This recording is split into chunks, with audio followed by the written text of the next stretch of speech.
Mental Efficiency and Other Hints to Men and Women by Arnold, Bennett. Section 1. Mental Efficiency. The Appeal. If there is any virtue in advertisements, and a journalist should be the last person to say that there is not, the American nation is rapidly reaching a state of physical efficiency of which the world has probably not seen the like since Sparta. In all the American newspapers and all the American monthlies are innumerable illustrated announcements of physical culture specialists, who guarantee to make all the organs of the body perform their duties with the mighty precision of a 60-horsepower motor car that never breaks down. I saw a book the other day written by one of these specialists to show how perfect health could be attained by devoting a quarter of an hour a day to certain exercises. The advertisements multiply and increase in size. They cost a great deal of money. Therefore, they must bring in a great deal of business. Therefore, vast numbers of people must be worried about the non-efficiency of their bodies and on the way to achieve efficiency. In our more modest British fashion, we have the same phenomenon in England, and it is growing. Our muscles are growing also. Surprise a man in his bedroom of a morning, and you will find him lying on his back on the floor, or standing on his head, or whirling clubs, in pursuit of physical efficiency.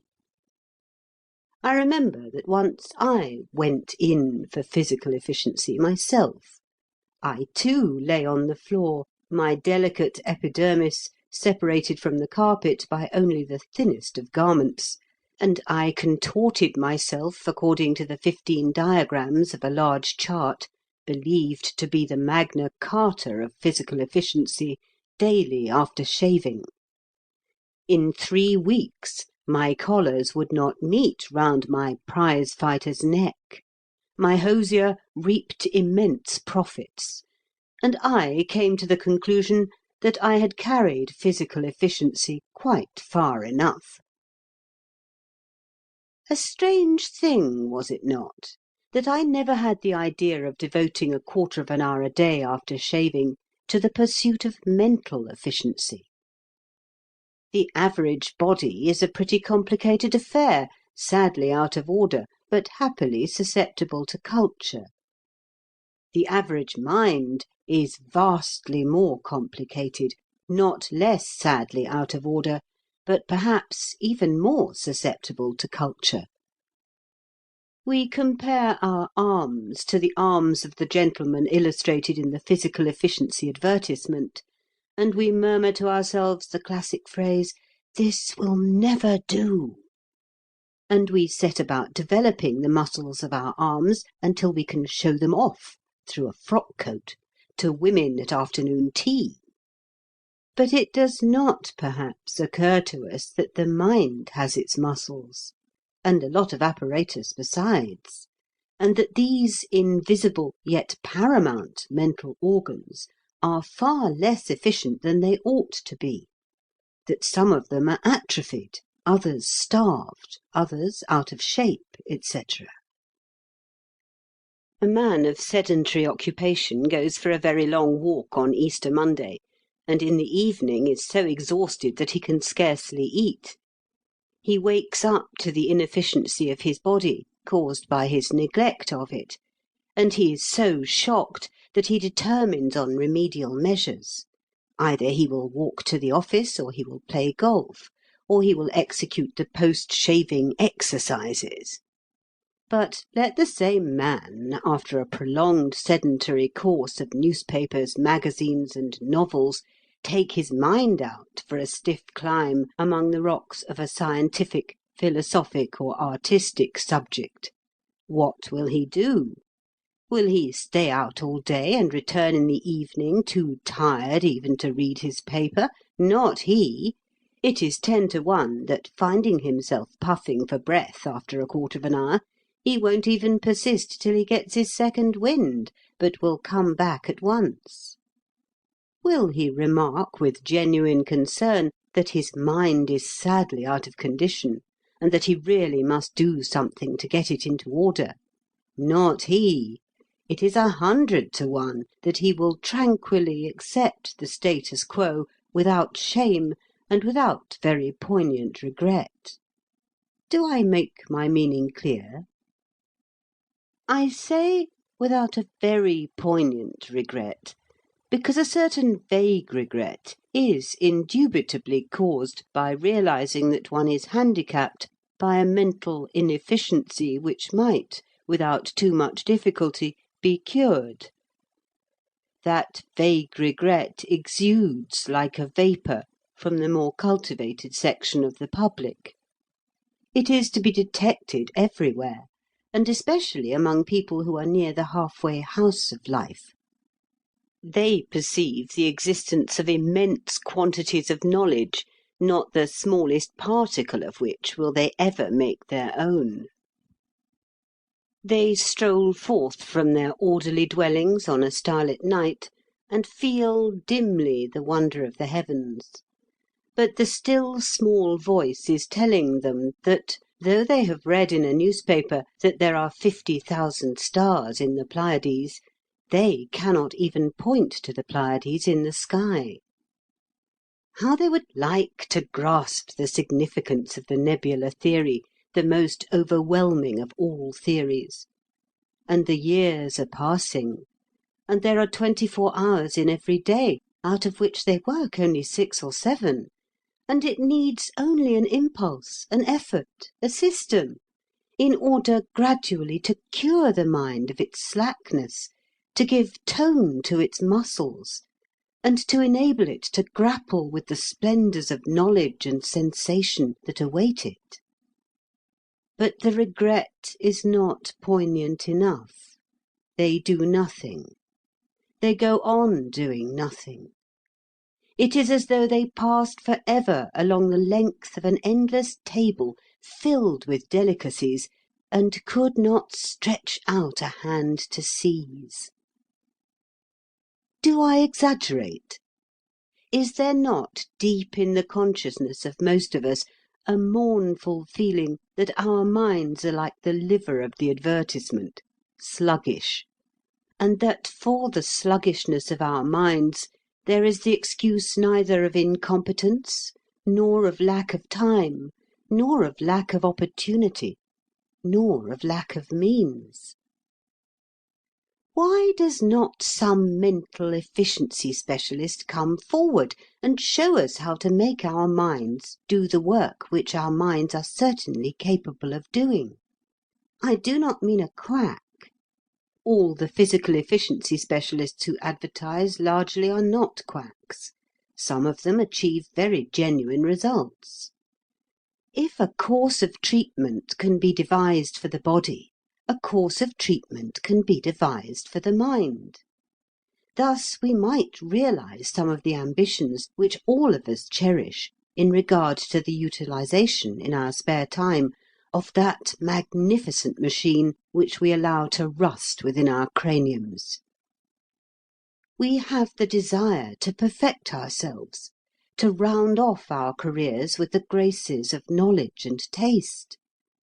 How many people would not gladly undertake some branch of serious study, so that they might not die under the reproach of having lived and died without ever really having known anything about anything? It is not the absence of desire that prevents them. It is, first, the absence of will-power. Not the will to begin, but the will to continue. And second, a mental apparatus which is out of condition, puffy, weedy, through sheer neglect. The remedy, then, divides itself into 2 parts: the cultivation of will-power, and the getting into condition of the mental apparatus. And these 2 branches of the cure must be worked concurrently. I am sure that the considerations which I have presented to you must have already presented themselves to tens of thousands of my readers, and that thousands must have attempted the cure. I doubt not that many have succeeded. I shall deem it a favour if those readers who have interested themselves in the question will communicate to me at once the result of their experience, whatever its outcome. I will make such use as I can of the letters I receive, and afterwards I will give my own experience. The replies. The correspondence which I have received in answer to my appeal shows that at any rate I did not overstate the case. There is, among a vast mass of reflecting people in this country, a clear consciousness of being mentally less than efficient, and a strong, though ineffective, desire that such mental inefficiency should cease to be. The desire is stronger than I had imagined, but it does not seem to have led to much hitherto.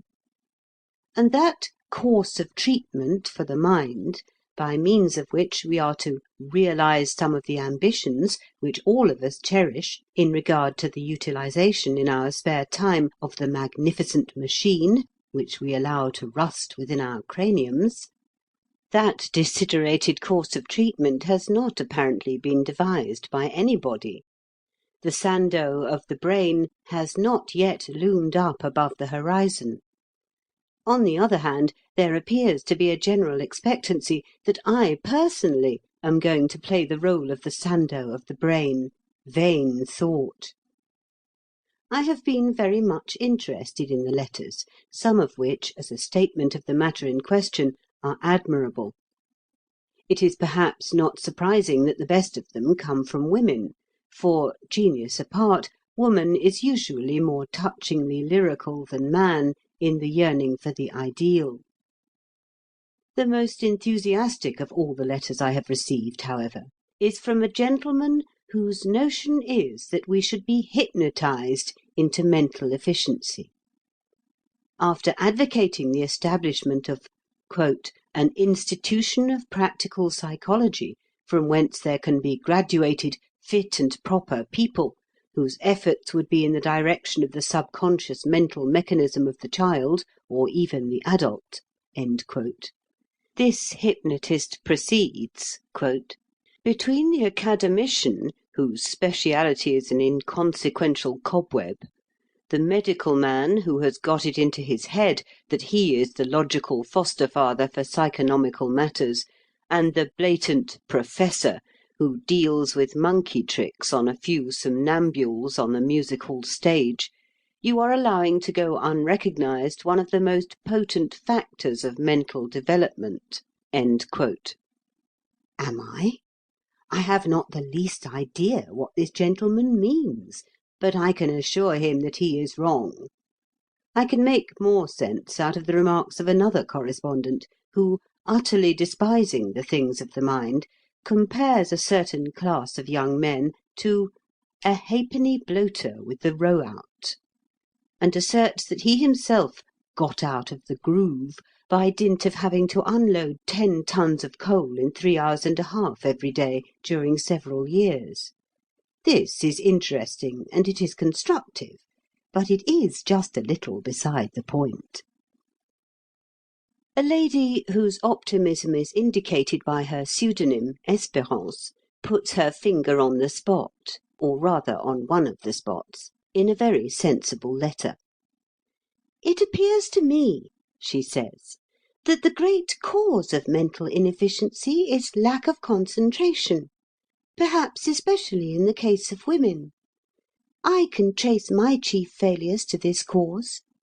Concentration is a talent. It may be in a measure cultivated, but it needs to be inborn. The greater number of us are in a state of semi-slumber, with minds which are only exerted to 1/2 of their capability." I thoroughly agree that inability to concentrate is one of the chief symptoms of the mental machine being out of condition. Espérance's suggested cure is rather drastic. She says, "Perhaps one of the best cures for mental sedentariness is arithmetic, for there is nothing else which requires greater power of concentration." Perhaps arithmetic might be an effective cure, but it is not a practical cure, because no one, or scarcely any one, would practise it. I cannot imagine the plain man who, Having a couple of hours to spare of a night, and having also the sincere desire, but not the will-power, to improve his taste and knowledge, would deliberately sit down and work sums by way of preliminary mental calisthenics. As Ibsen's puppet said, people don't do these things. Why do they not? The answer is simply because they won't. Simply because human nature will not run to it. Espérance's suggestion of learning poetry is slightly better. Certainly the best letter I have had is from Miss H.D. She says, "This idea," to avoid the reproach of living and dying without ever really knowing anything about anything, "came to me of itself from somewhere when I was a small girl.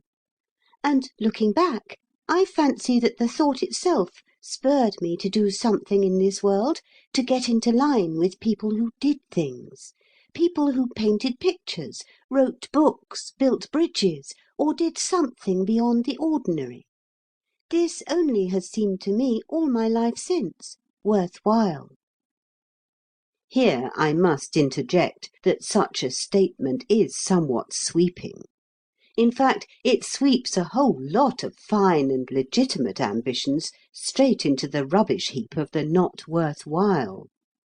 I think the writer would wish to modify it. She continues, "And when the day comes in which I have not done some serious reading, however small the measure, or some writing, or I have been too sad or dull to notice the brightness of colour of the sun, of grass and flowers, of the sea, or the moonlight on the water, I think the day ill spent. So I must think the incentive to do a little each day beyond the ordinary towards the real culture of the mind is the beginning of the cure of mental inefficiency." This is very ingenious and good.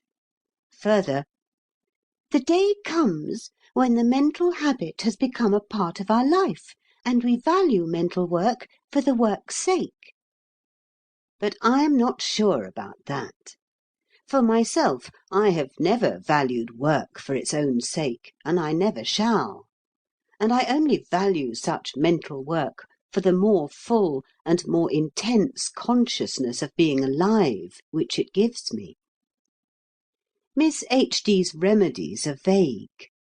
As to lack of will-power, "The first step is to realize your weakness.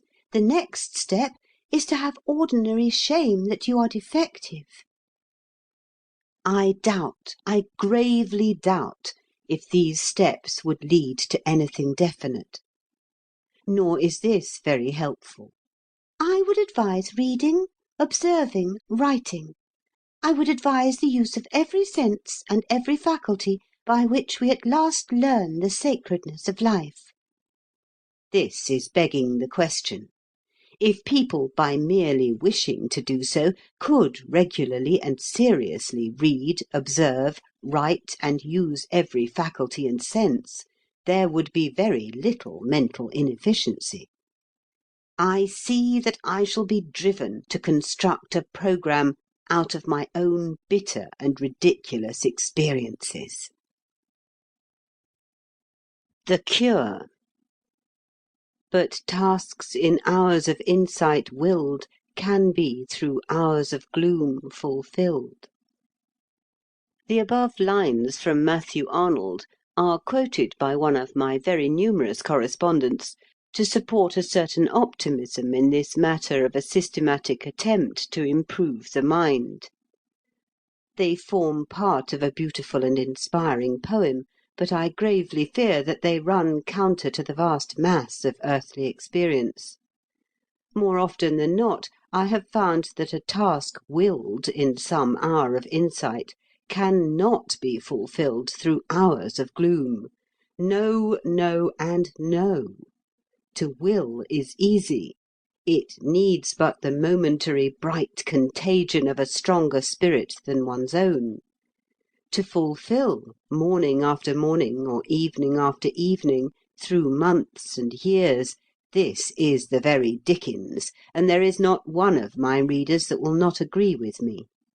Yet such is the elastic quality of human nature that most of my correspondents are quite ready to ignore the sad fact, and to demand at once, "What shall we will? Tell us what we must will." Some seem to think that they have solved the difficulty when they have advocated certain systems of memory and mind training. Such systems may be in themselves useful or useless. The evidence furnished to me is contradictory, but were they perfect systems, a man cannot be intellectually born again merely by joining a memory class. The best system depends utterly on the man's power of resolution, and what really counts is not the system, but the spirit in which the man handles it. Now, the proper spirit can only be induced by a careful consideration and realization of the man's conditions, the limitations of his temperament, the strength of adverse influences, and the lessons of his past. Let me take an average case. Let me take your case, O man or woman of 30, living in comfort, with some cares and some responsibilities, and some pretty hard daily work, but not too much of any. The question of mental efficiency is in the air. It interests you. It touches you nearly. Your conscience tells you that your mind is less active and less informed than it might be. You suddenly spring up from the garden seat, and you say to yourself that you will take your mind in hand and do something with it. Wait a moment. Be so good as to sink back into that garden seat and clutch that tennis racket a little longer. You have had these hours of insight before, you know. You have not arrived at the age of 30 without having tried to carry out noble resolutions and failed. What precautions are you going to take against failure this time? For your will is probably no stronger now than it was aforetime. You have admitted and accepted failure in the past, and no wound is more cruel to the spirit of resolve than that dealt by failure. You fancy the wound closed, but just at the critical moment it may reopen and mortally bleed you. What are your precautions? Have you thought of them? No, you have not. I have not the pleasure of your acquaintance, but I know you because I know myself. Your failure in the past was due to one or more of 3 causes. And the first was that you undertook too much at the beginning. You started off with a magnificent programme. You were something of an expert in physical exercises. You would be ashamed not to be in these physical days, and so you would never attempt a hurdle race or an uninterrupted hour's club whirling without some preparation. The analogy between the body and the mind ought to have struck you.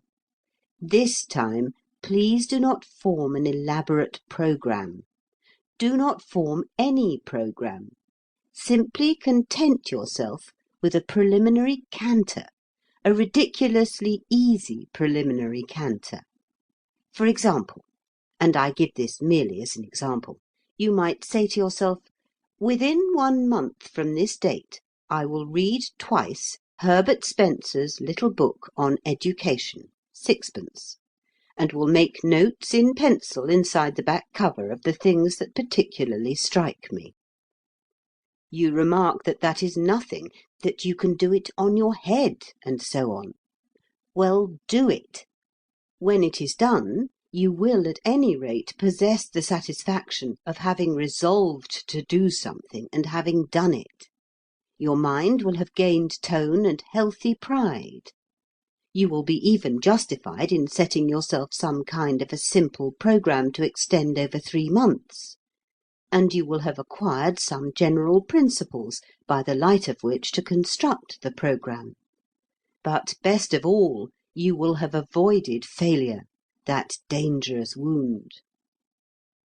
The second possible cause of previous failure was the disintegrating effect on the will-power of the ironic superior smile of friends.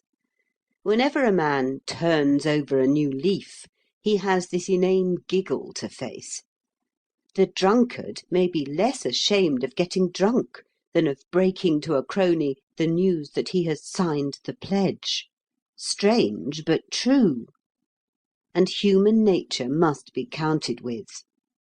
Of course, on a few stern spirits, the effect of that smile is merely to harden the resolution, but on the majority its influence is deleterious. Therefore don't go and nail your flag to the mast. Don't raise any flag. Say nothing. Work as unobtrusively as you can. When you have won a battle or two, you can begin to wave the banner, and then you will find that that miserable, pitiful, ironic, superior smile will die away ere it is born. The third possible cause was that you did not rearrange your day. Idler and time-waster though you have been, still you had done something during the 24 hours. You went to work with a kind of dim idea that there were 26 hours in every day. Something large and definite has to be dropped. Some space in the rank jungle of the day has to be cleared and swept up for the new operations. Robbing yourself of sleep won't help you, nor trying to squeeze in a time for study between two other times. Use the knife and use it freely. If you mean to read or think half an hour a day, arrange for an hour. 100% margin is not too much for a beginner. Do you ask me where the knife is to be used? I should say that in 9 cases out of 10, the rites of the cult of the body might be abbreviated. I recently spent a weekend in a London suburb, and I was staggered by the wholesale attention given to physical recreation in all its forms. It was a gigantic debauch of the muscles on every side. It shocked me. Poor withering mind, I thought. Cricket and football and boating and golf and tennis have their seasons, but not thou. These considerations are general and prefatory. Now I must come to detail. Mental calisthenics. I have dealt with the state of mind in which one should begin a serious effort towards mental efficiency, and also with the probable causes of failure in previous efforts. We come now to what I may call the calisthenics of the business. Exercises which may be roughly compared to the technical exercises necessary in learning to play a musical instrument. It is curious that a person studying a musical instrument will have no false shame whatever in doing mere exercises for the fingers and wrists, while a person who is trying to get his mind into order will almost certainly experience a false shame in going through performances which are undoubtedly good for him. Herein lies one of the great obstacles to mental efficiency. Tell a man that he should join a memory class, and he will hum and haw and say, as I have already remarked, that memory isn't everything, and in short, he won't join the memory class, partly from indolence, I grant, but more from false shame. Is not this true? He will even hesitate about learning things by heart. Yet there are few mental exercises better than learning great poetry or prose by heart. 20 lines a week for 6 months. What a cure for debility! The chief, but not the only, merit of learning by heart as an exercise is that it compels the mind to concentrate. And the most important preliminary to self-development is the faculty of concentrating at will. Another excellent exercise is to read a page of no matter what, and then immediately to write down, in one's own words or in the author's, one's full recollection of it. 1/4 of an hour a day, no more, and it works like magic. This brings me to the department of writing. I am a writer by profession, but I do not think I have any prejudices in favour of the exercise of writing. Indeed, I say to myself every morning that if there is one exercise in the world which I hate, it is the exercise of writing. But I must assert that, in my opinion, the exercise of writing is an indispensable part of any genuine effort towards mental efficiency. I don't care much what you write, so long as you compose sentences and achieve continuity. There are 40 ways of writing in an unprofessional manner, and they are all good. You may keep a full diary, as Mr. Arthur Christopher Benson says he does. This is one of the least good ways. Diaries, save in experienced hands like those of Mr. Benson, are apt to get themselves done with the very minimum of mental effort. They also tend to an exaggeration of egotism, and, if they are left lying about, they tend to strife. Further, one never knows when one may not be compelled to produce them in a court of law. A journal is better. Do not ask me to define the difference between a journal and a diary. I will not, and I cannot. It is a difference that one feels instinctively. A diary treats exclusively of one's self and one's doings. A journal roams wider, and notes whatever one has observed of interest. A diary relates that one had lobster mayonnaise for dinner and rose the next morning with a headache, doubtless attributable to mental strain. A journal relates that Mrs. Blank, whom one took in to dinner, had brown eyes and an agreeable trick of throwing back her head after asking a question, and gives her account of her husband's strange adventures in Colorado, etc. A diary is all I, itself I, to quote a line of the transcendental poetry of Mary Baker G. Eddy. A journal is the large spectacle of life. A journal may be special or general.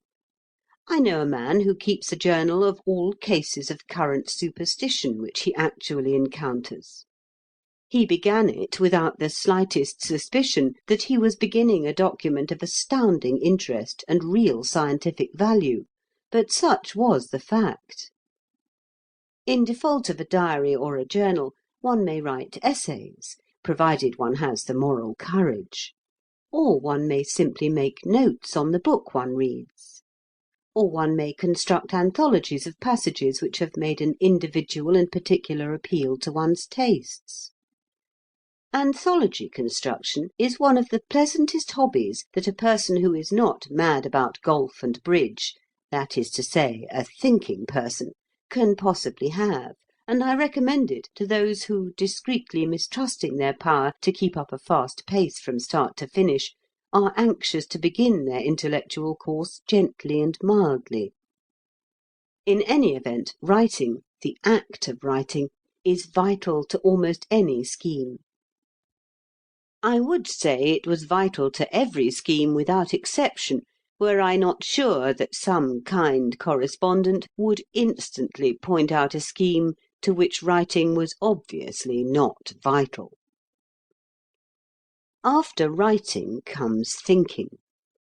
The sequence may be considered odd, but I adhere to it. In this connection, I cannot do better than quote an admirable letter which I have received from a correspondent who wishes to be known only as an Oxford lecturer. The italics, except the last, are mine, not his. He says, quote, "Till a man has got his physical brain completely under his control," in italics, suppressing its too great receptivity, its tendencies to reproduce idly the thoughts of others, and to be swayed by every passing gust of emotion, end of italics, I hold that he cannot do a tenth part of the work that he would then be able to perform with little or no effort. Moreover, work apart, he has not entered upon his kingdom, and unlimited possibilities of future development are barred to him. Mental efficiency can be gained by constant practice in meditation, i.e., by concentrating the mind, say, for but 10 minutes daily, but with absolute regularity, on some of the highest thoughts of which it is capable.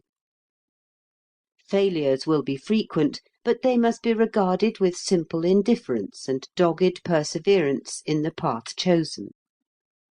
If that path be followed, without intermission, even for a few weeks, the results will speak for themselves." End quote. I thoroughly agree with what this correspondent says, and am obliged to him for having so ably stated the case. But I regard such a practice of meditation as he indicates as being rather an advanced exercise for a beginner. After the beginner has got under way, and gained a little confidence in his strength of purpose, and acquired the skill to define his thoughts sufficiently to write them down, then it would be time enough, in my view, to undertake what an Oxford lecturer suggests. By the way, he highly recommends Mrs. Annie Besant's book, Thought Power, Its Control and Culture. He says that it treats the subject with scientific clearness, and gives a practical method of training the mind. I endorse the latter part of the statement. So much for the more or less technical processes of stirring the mind from its sloth and making it exactly obedient to the aspirations of the soul. And here I close. Numerous correspondents have asked me to outline a course of reading for them. In other words, they have asked me to particularize for them the aspirations of their souls. My subject, however, was not self-development. My subject was mental efficiency as a means to self-development. Of course, one can only acquire mental efficiency in the actual effort of self-development. But I was concerned not with the choice of route, rather with the manner of following the route. You say to me that I am busying myself with the best method of walking and refusing to discuss where to go. Precisely. One man cannot tell another man where the other man wants to go. If he can't himself decide on a goal, he may as well curl up and expire, for the root of the matter is not in him. I will content myself with pointing out that the entire universe is open for inspection. Too many people fancy that self-development means literature. They associate the higher life with an intimate knowledge of the life of Charlotte Brontë or the order of the plays of Shakespeare. The higher life may just as well be butterflies, or funeral customs, or county boundaries, or street names, or mosses, or stars, or slugs, as Charlotte Brontë or Shakespeare. Choose what interests you. Lots of finely organised, mentally efficient persons can't read Shakespeare at any price. And if you asked them who was the author of The Tenant of Wildfell Hall, they might proudly answer Emily Brontë, if they didn't say they never heard of it. An accurate knowledge of any subject, coupled with a carefully nurtured sense of the relativity of that subject to other subjects, implies an enormous self-development. With this hint, I conclude. Chapter 2. Expressing one's individuality. A most curious and useful thing to realise is that one never knows the impression one is creating on other people. One may often guess pretty accurately whether it is good, bad, or indifferent. Some people render it unnecessary for one to guess, they practically inform one. But that is not what I mean. I mean much more than that. I mean that one has oneself no mental picture corresponding to the mental picture which one's personality leaves in the minds of one's friends. Has it ever struck you that there is a mysterious individual going around, walking the streets, calling at houses for tea, chatting, laughing, grumbling, arguing, and that all your friends know him and have long since added him up and come to a definite conclusion about him, without saying more than a chance cautious word to you, and that that person is you. Supposing that you came into a drawing-room where you were having tea, do you think you would recognize yourself as an individuality? I think not. You would be apt to say to yourself, as guests do when disturbed in drawing-rooms by other guests, "Who's this chap? Seems rather queer. I hope he won't be a bore." And your first telling would be slightly hostile. Why, even when you meet yourself in an unsuspected mirror in the very clothes that you have put on that very day and that you know by heart, you are almost always shocked by the realization that you are you. And now and then, when you have gone to the glass to arrange your hair in the full sobriety of early morning, have you not looked on an absolute stranger? And has not that stranger piqued your curiosity? And if it is thus with precise external details of form, colour, and movement, what may it not be with the vague, complex effect of the mental and moral individuality? A man honestly tries to make a good impression. What is the result? The result merely is that his friends, in the privacy of their minds, set him down as a man who tries to make a good impression. If much depends on the result of a single interview, or a couple of interviews, a man may conceivably force another to accept an impression of himself which he would like to convey. But if the receiver of the impression is to have time at his disposal, then the giver of the impression may just as well sit down and put his hands in his pockets, for nothing that he can do will modify or influence in any way the impression that he will ultimately give. The real impress is in the end given unconsciously, not consciously, and further, it is received unconsciously, not consciously. It depends partly on both persons, and it is immutably fixed beforehand. There can be no final deception. Take the extreme case, that of the mother and her son. One hears that the son hoodwinks his mother. Not he. If he is cruel, neglectful, overbearing, she is perfectly aware of it. He does not deceive her, and she does not deceive herself. I have often thought, if a son could look into a mother's heart, what an eye-opener he would have. "What?" he would cry. "This cold, impartial judgment? This keen vision for my faults? This implacable memory of little slights and injustices and callousnesses committed long ago in the breast of my mother?" Yes, my friend, in the breast of your mother. The only difference between your mother and another person is that she takes you as you are, and loves you for what you are. She isn't blind. Do not imagine it.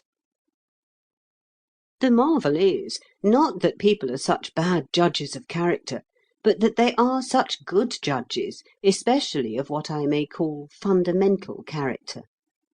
The wiliest person cannot for ever conceal his fundamental character from the simplest. And people are very stern judges too. Think of your best friends. Are you oblivious of their defects? On the contrary, you are perhaps too conscious of them. When you summon them before your mind's eye, it is no ideal creation that you see. When you meet them and talk to them, you are constantly making reservations in their disfavour, unless, of course, you happen to be a schoolgirl gushing over like a fountain with enthusiasm. It is well, when one is judging a friend, to remember that he is judging you with the same godlike and superior impartiality. It is well to grasp the fact that you are going through life under the scrutiny of a band of acquaintances who are subject to very few illusions about you, whose views of you are, indeed, apt to be harsh and even cruel. Above all, it is advisable to comprehend thoroughly that the things in your individuality which annoy your friends most are the things of which you are completely unconscious.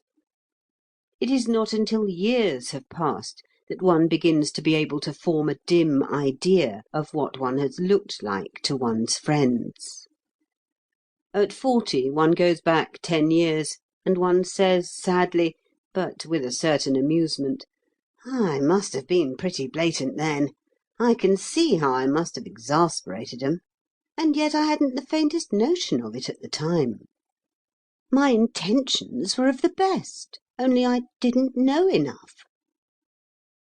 And one recollects some particularly crude action and kicks oneself. Yes, that is all very well, and the enlightenment which has come with increasing age is exceedingly satisfactory. But you are 40 now. What shall you be saying of yourself at 50? Such reflections foster humility, and they foster also a reluctance, which it is impossible to praise too highly, to tread on other people's toes.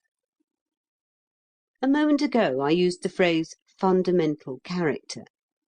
It is a reminiscence of Stevenson's phrase fundamental decency, and it is the final test by which one judges one's friends. After all, he's a decent fellow. We must be able to use that formula concerning our friends. Kindliness of heart is not the greatest of human qualities, and its general effect on the progress of the world is not entirely beneficent. But it is the greatest of human qualities in friendship. It is the least dispensable quality. We come back to it with relief from more brilliant qualities. And it has the great advantage of always going with a broad mind. Narrow-minded people are never kind-hearted. You may be inclined to dispute this statement. Please think it over. I am inclined to uphold it.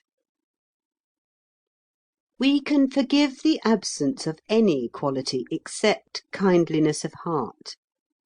And when a man lacks that, we blame him, we will not forgive him. This is, of course, scandalous. A man is born as he is born, and he can as easily add a cubit to his stature as add kindliness to his heart. The feat never has been done, and never will be done. And yet we blame those who have not kindliness. We have the incredible, insufferable, and odious audacity to blame them. We think of them as though they had nothing to do but go into a shop and buy kindliness. I hear you say that kindliness of heart can be cultivated. Well, I hate to have even the appearance of contradicting you, but it can only be cultivated in the botanical sense. You can't cultivate violets on a nettle. A philosopher has enjoined us to suffer fools gladly. He had more usefully enjoined us to suffer ill-natured persons gladly. I see that in a fit of absent-mindedness I have strayed into the pulpit. I descend. Chapter 3. Breaking with the Past. On that dark morning we woke up, and it instantly occurred to us, or at any rate to those of us who have preserved some of our illusions and our naïveté, that we had something to be cheerful about, some cause for a gay and strenuous vivacity. And then we remembered that it was New Year's Day, and there were those resolutions to put into force. Of course, we all smile in a superior manner at the very mention of New Year's resolutions.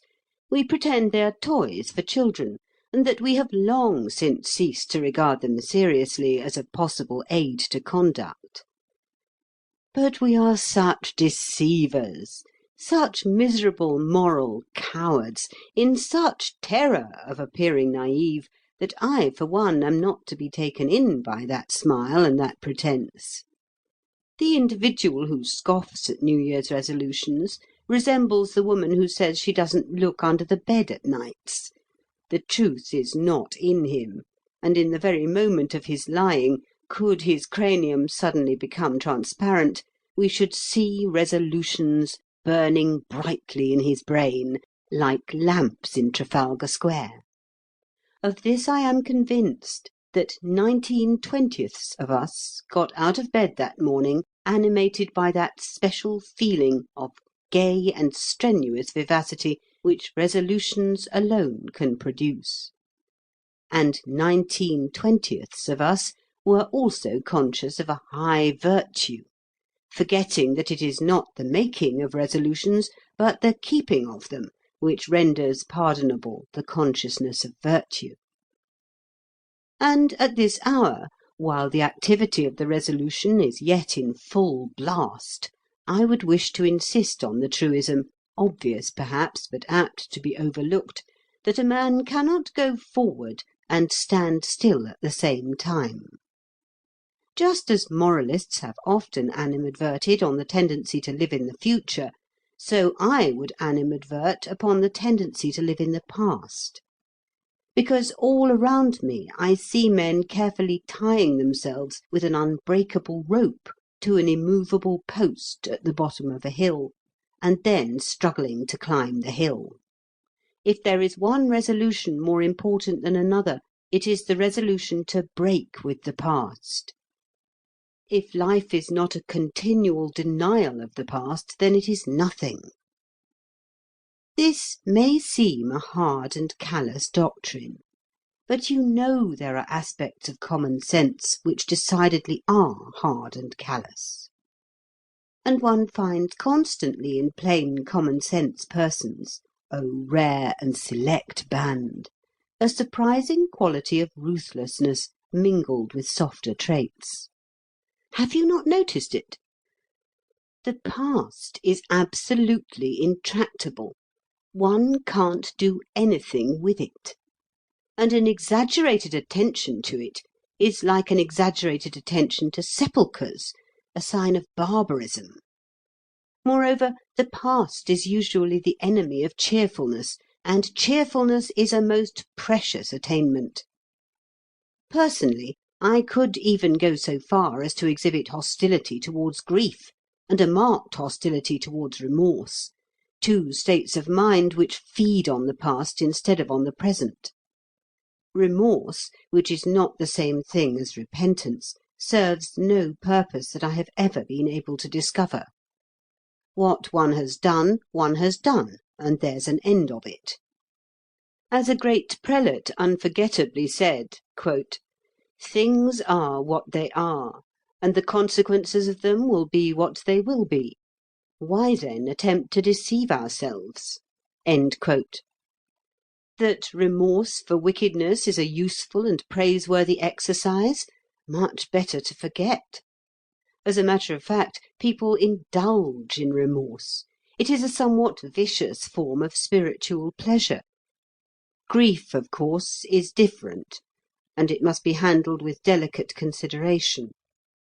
Nevertheless, when I see, as one does see, a man or a woman dedicating existence to sorrow for the loss of a beloved creature, and the world tacitly applauding, my feeling is certainly inimical. To my idea, that man or woman is not honouring, but dishonouring the memory of the departed. Society suffers, the individual suffers, and no earthly or heavenly good is achieved. Grief is of the past. It mars the present. It is a form of indulgence, and it ought to be bridled much more than it often is. The human heart is so large that mere remembrance should not be allowed to tyrannize over every part of it. But cases of remorse and absorbing grief are comparatively rare. What is not rare is that misguided loyalty to the past which dominates the lives of so many of us. I do not speak of leading principles, which are not likely to incommode us by changing. I speak of secondary yet still important things. We will not do so and so because we have never done it, as if that was a reason. or we have always done so and so, therefore we must always do it, as if that was logic. This disposition to an irrational Toryism is curiously discoverable in advanced radicals, and it will show itself in the veriest trifles. I remember such a man whose wife objected to his form of hat. Not that I would call so crowning an affair as a hat a trifle. "My dear," he protested, "I have always worn this sort of hat. It may not suit me, but it is absolutely impossible for me to alter it now." However, she took him by means of an omnibus to a hat shop, and bought him another hat, and put it on his head, and made a present of the old one to the shop assistant, and marched him out of the shop. "There," she said, "you see how impossible it is." This is a parable, and I will not insult your intelligence by applying it. The faculty that we chiefly need when we are in the resolution-making mood is the faculty of imagination, the faculty of looking at our lives as though we had never looked at them before, freshly, with a new eye. Supposing that you had been born mature and full of experience, and that yesterday had been the first day of your life, you would regard it today as an experiment. You would challenge each act in it, and you would probably arrange tomorrow in a manner that showed a healthy disrespect for yesterday. You certainly would not say, "I have done so and so once, therefore I must keep on doing it." The past is never more than an experiment. A genuine appreciation of this fact will make our new resolutions more valuable and drastic than they usually are. I have a dim notion that the most useful resolution for most of us would be to break quite 50% of all the vows we have ever made. Quote, "Do not accustom yourself to enchain your volatility with vows. Take this warning, it is of great importance." End quote. The wisdom is Johnson's, but I flatter myself on the italics. Chapter 4. Settling Down in Life. The other day, a well-known English novelist asked me how old I thought she was, really. "Well," I said to myself, "since she has asked for it, she shall have it. I will be as true to life as her novels." So I replied audaciously, 38. I fancied I was erring, if at all, on the side of really, and I trembled. She laughed triumphantly. "I am 43, she said. The incident might have passed off entirely to my satisfaction, had she not proceeded, "And now, tell me how old you are." That was like a woman. Women imagine that men have no reticences, no pretty little vanities. What an error! Of course I could not be beaten in candour by a woman. I had to offer myself a burnt sacrifice to her curiosity. And I did it, bravely, but not unflinchingly. And then afterwards the fact of my age remained with me, worried me, obsessed me. I saw more clearly than ever before that age was telling on me. I could not be blind to the deliberation of my movements in climbing stairs and in dressing. Once upon a time the majority of persons I met in the street seemed much older than myself. It is different now. The change has come unperceived. There is a generation younger than mine that smokes cigars and falls in love. Astounding! Once I could play left wing forward for an hour and a half without dropping down dead. Once I could swim 150 feet submerged at the bottom of a swimming bath. Incredible! Simply incredible! Can it be that I have already lived? And lo! I, at the age of nearly 40, am putting to myself the old questions concerning the intrinsic value of life, the fundamentally important questions. What have I got out of it? What am I likely to get out of it? In a word, what's it worth? If a man can ask himself a question more momentous, radical, and critical than these questions, I would like to know what it is.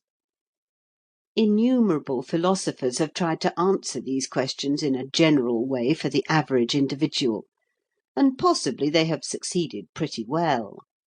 Possibly I might derive benefit from a perusal of their answers. But do you suppose I am going to read them? Not I. Do you suppose that I can recall the wisdom that I happen already to have read? Not I. My mind is a perfect blank at this moment in regard to the wisdom of others on the essential question. Strange, is it not? But quite a common experience, I believe. Besides, I don't actually care twopence what any other philosopher has replied to my question. In this, each man must be his own philosopher. There is an instinct in the profound egoism of human nature which prevents us from accepting such ready-made answers.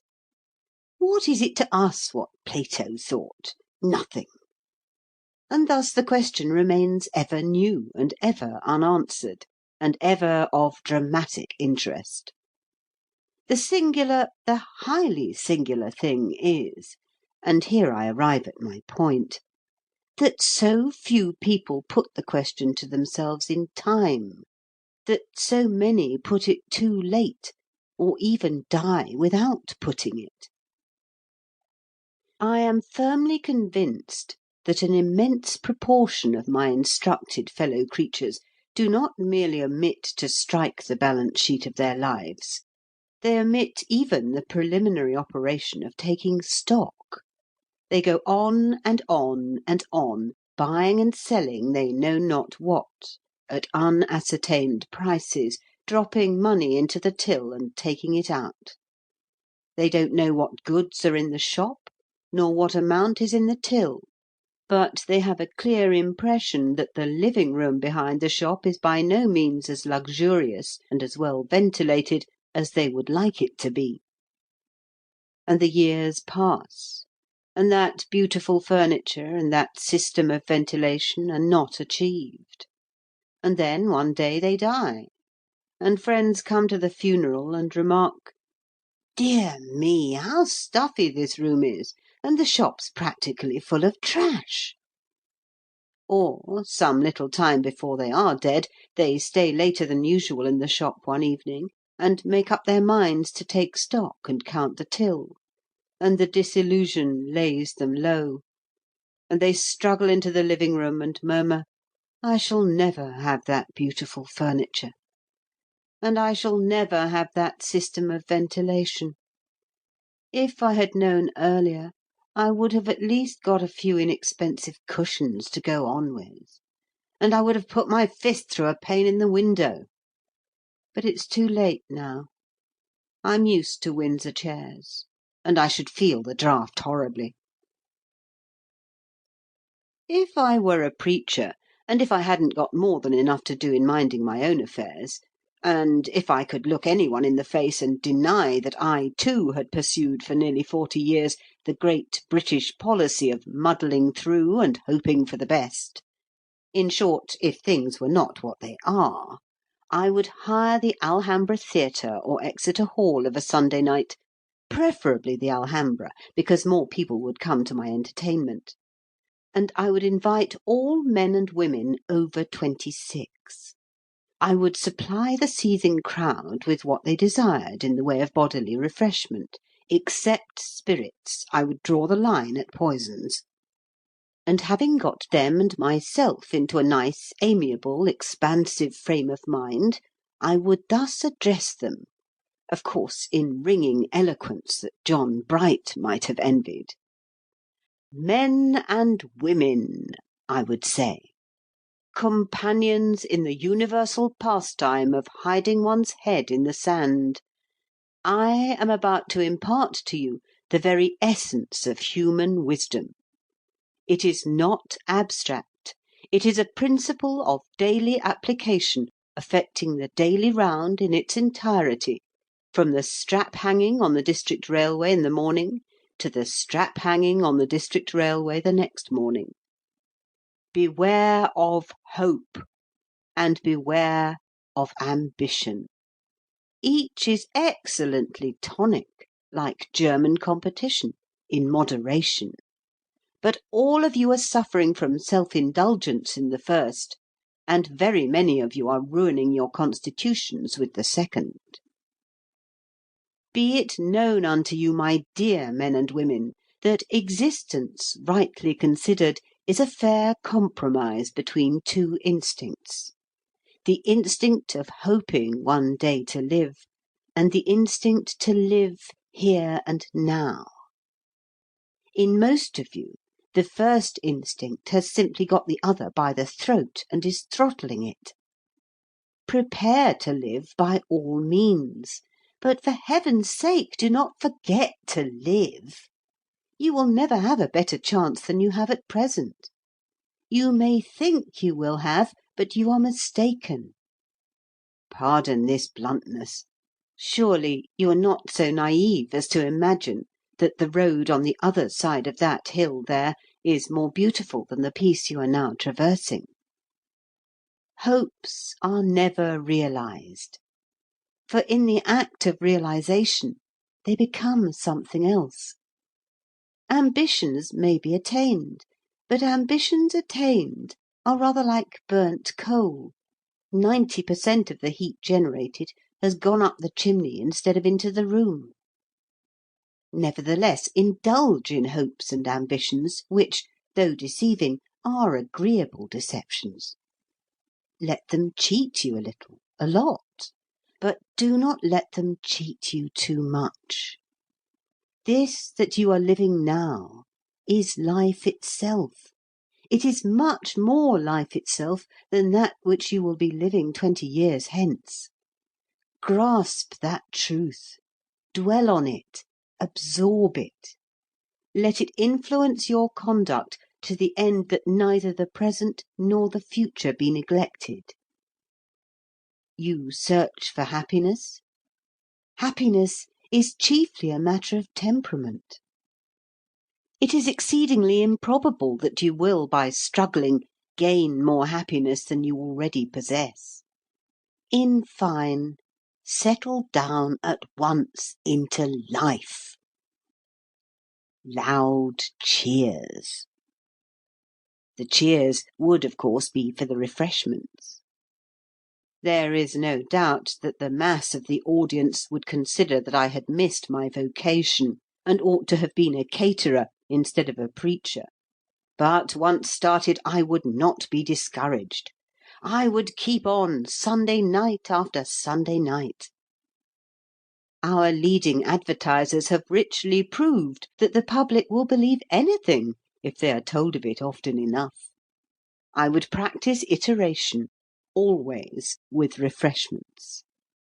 In the result, it would dawn upon the corporate mind that there was some glimmering of sense in my doctrine, and people would at last begin to perceive the folly of neglecting to savour the present, the folly of assuming that the future can be essentially different from the present, the fatuity of dying before they have begun to live. Chapter 5. Marriage. The duty of it. Every now and then it becomes necessary to deal faithfully with that immortal type of person, the praiser of the past at the expense of the present. I will not quote Horace, as by all the traditions of letters I ought to do, because Horace, like the incurable trimmer that he was, hedged on this question, and I do not admire him much either. The praiser of the past has been very rife lately. He has told us that pauperism and lunacy are mightily increasing, And though the exact opposite has been proved to be the case, and he has apologized, he will have forgotten the correction in a few months, and will break out again into renewed lamentation. He has told us that we are physically deteriorating, and in such awful tones that we have shuddered, and many of us have believed. And considering that the death rate is decreasing, that slums are decreasing, that disease is decreasing, that the agricultural labourer eats more than ever he did, our credence does not do much credit to our reasoning powers, does it? Of course, there is that terrible influx into the towns, but I, for one, should be much interested to know wherein the existence of the rustic in times past was healthier than the existence of the town dwellers of to-day. The personal appearance of agricultural veterans does not help me.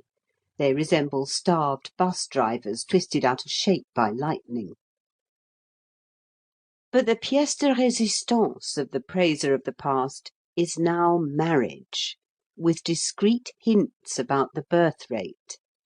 The praiser of the past is going to have a magnificent time with the subject of marriage. The first moanings of the tempest have already been heard. Bishops have looked askance at the birth rate, and have mentioned their displeasure. The matter is serious. As the phrase goes, it strikes at the root. We are marrying later, my friends. Some of us, in the hurry and preoccupation of business, are quite forgetting to marry. It is the duty of the citizen to marry and have children, and we are neglecting our duty. We are growing selfish. No longer are produced the glorious quiverfuls of old times. Our fathers married at 20. We marry at 35. Why? Because a gross and enervating luxury has overtaken us. What will become of England if this continues? There will be no England. Hence we must look to it, and so on in the same strain. I should like to ask all those who have raised and will raise such outcries, have you read X? Now, the book that I refer to as X is a mysterious work, written rather more than 100 years ago by an English curate. It is a classic of English science. Indeed, it is one of the great scientific books of the world. It has immensely influenced all the scientific thought of the 19th century, especially Darwin's. Mr. H.G. Wells, as cited in Chambers' Cyclopaedia of English Literature, describes it as "the most shattering book that ever has or will be written." If I may make a personal reference, I would say that it affected me more deeply than any other scientific book that I have read. Although it is perfectly easy to understand and free from the slightest technicality, it is the most misunderstood book in English literature, simply because it is not read. The current notion about it is utterly false. It might be a powerful instrument of education, general and sociological, but publishers will not reprint it. At least they do not. And yet it is 40 times more interesting and 400 times more educational than Gilbert White's remarks on the birds of Selborne. I will leave you to guess what X is, but I do not offer a prize for the solution of a problem which a vast number of my readers will certainly solve at once. If those who are worrying themselves about the change in our system of marriage would read X, they would probably cease from worrying, for they would perceive that they had been putting the cart before the horse, that they had elevated to the dignity of fundamental principles certain average rules of conduct which had sprung solely from certain average instincts in certain average conditions, and that they were now frightened because, the conditions having changed, the rules of conduct had changed with them. One of the truths that X makes clear is that conduct conforms to conditions, and not conditions to conduct. The payment of taxes is a duty which the citizen owes to the state. Marriage, with the begetting of children, is not a duty which the citizen owes to the state. Marriage, with its consequences, is a matter of personal inclination and convenience. It never has been anything else, and it never will be anything else. How could it be otherwise? If a man goes against inclination and convenience in a matter where inclination is of the essence of the contract, he merely presents the state with a discontented citizen, if not two, in exchange for a contented one.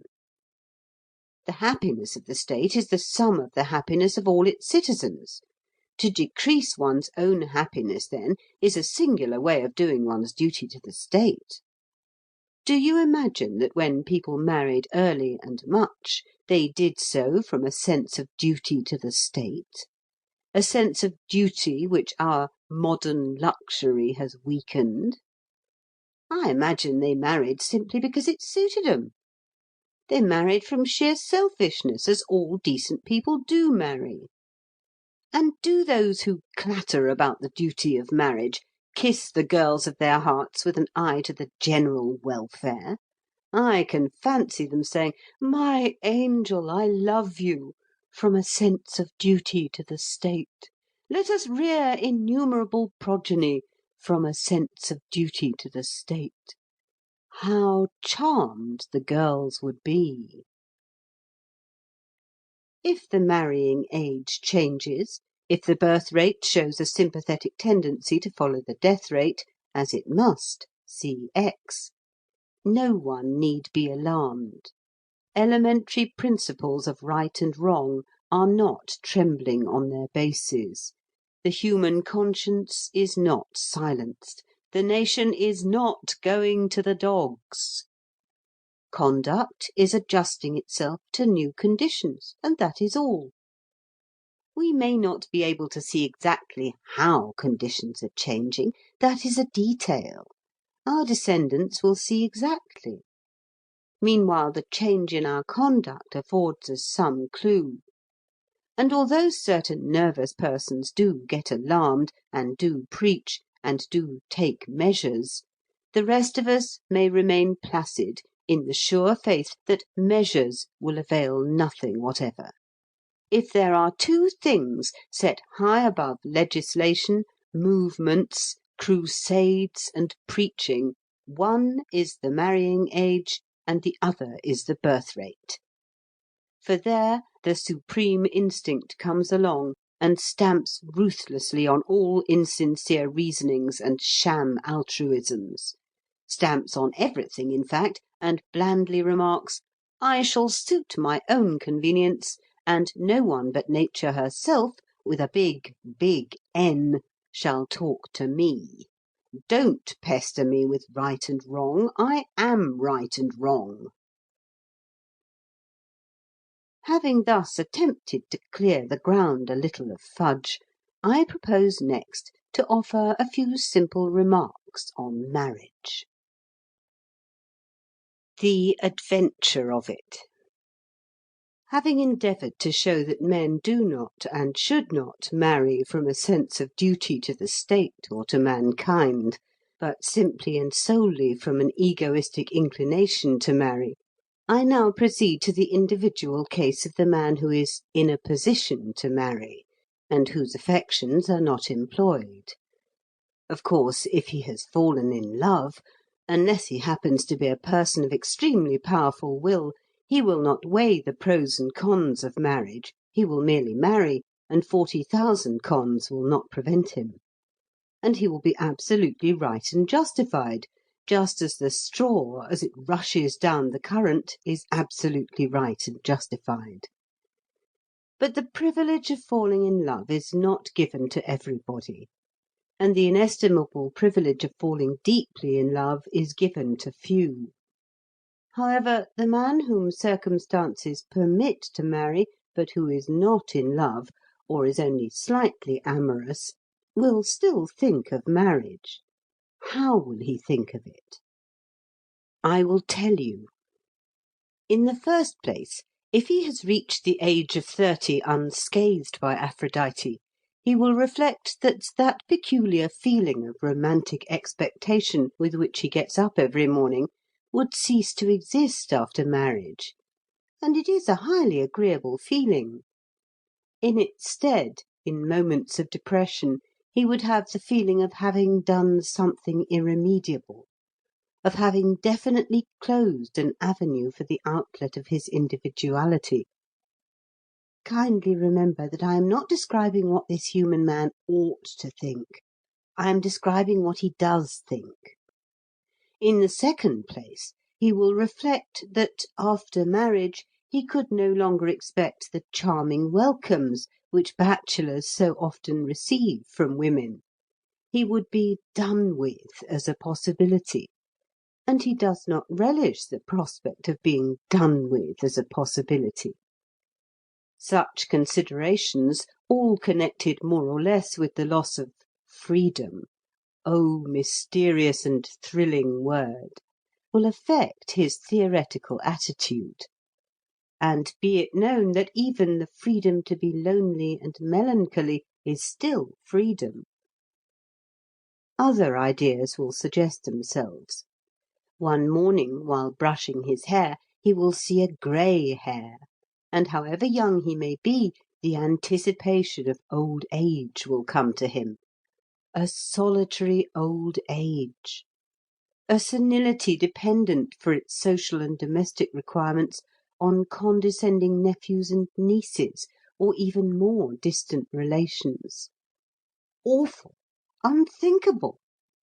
And his first movement, especially if he has read that terrible novel, Fort comme la mort, of de Maupassant, is to rush out into the street and propose to the first girl he encounters, in order to avoid this dreadful nightmare of a solitary old age. But before he has got as far as the doorstep, he reflects further. Suppose he marries, and after 20 years his wife dies, and leaves him a widower. He will still have a solitary old age, and a vastly more tragical one than if he had remained single. Marriage is not, therefore, a sure remedy for a solitary old age. It may intensify the evil. Children? But suppose he doesn't have any children? Suppose, there being children, they die?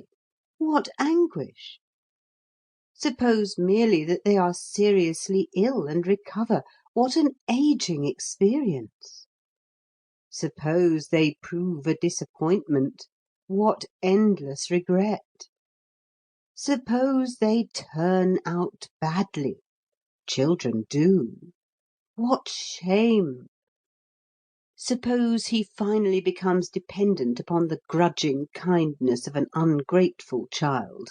What a supreme humiliation! All these things are occurring constantly everywhere. Suppose his wife, having loved him, ceased to love him, or suppose he ceased to love his wife. Ces choses ne se commandent pas. These things do not command themselves.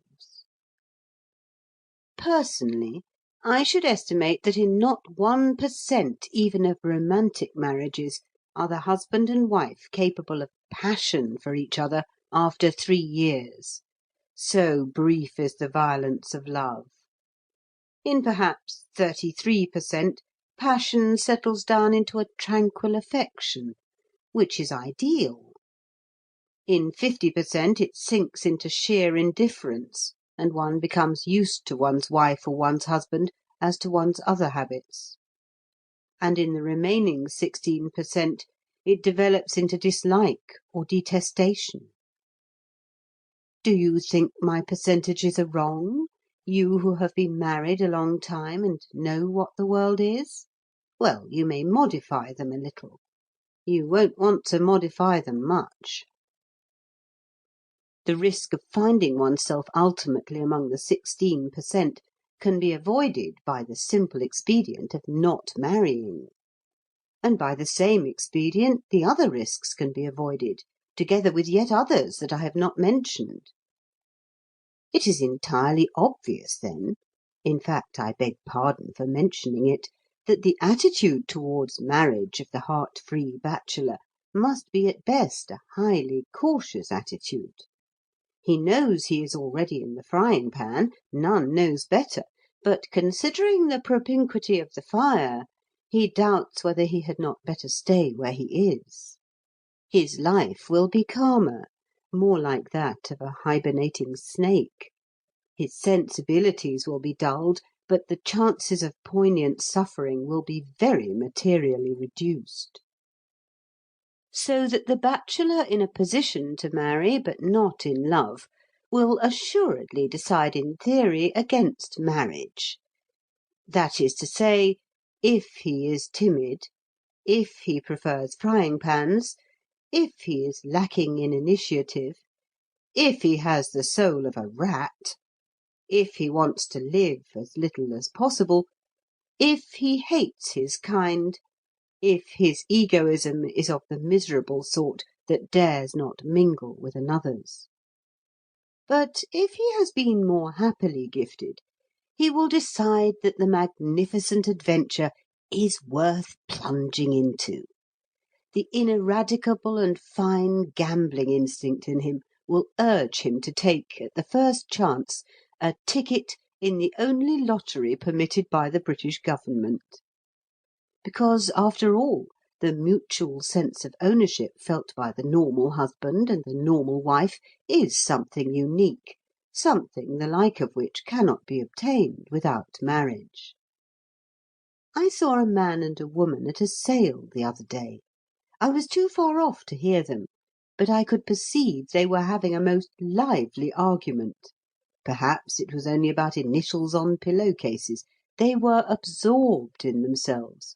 The world did not exist for them.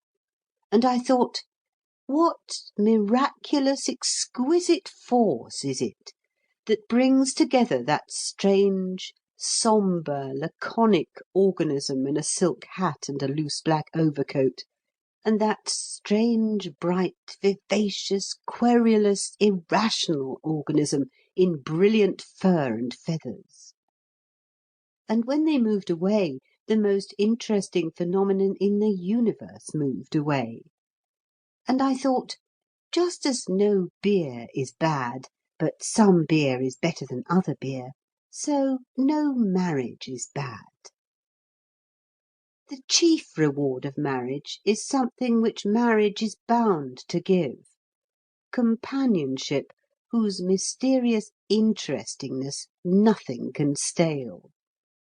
A man may hate his wife so that she can't thread a needle without annoying him, but when he dies or she dies he will say, "Well, I was interested."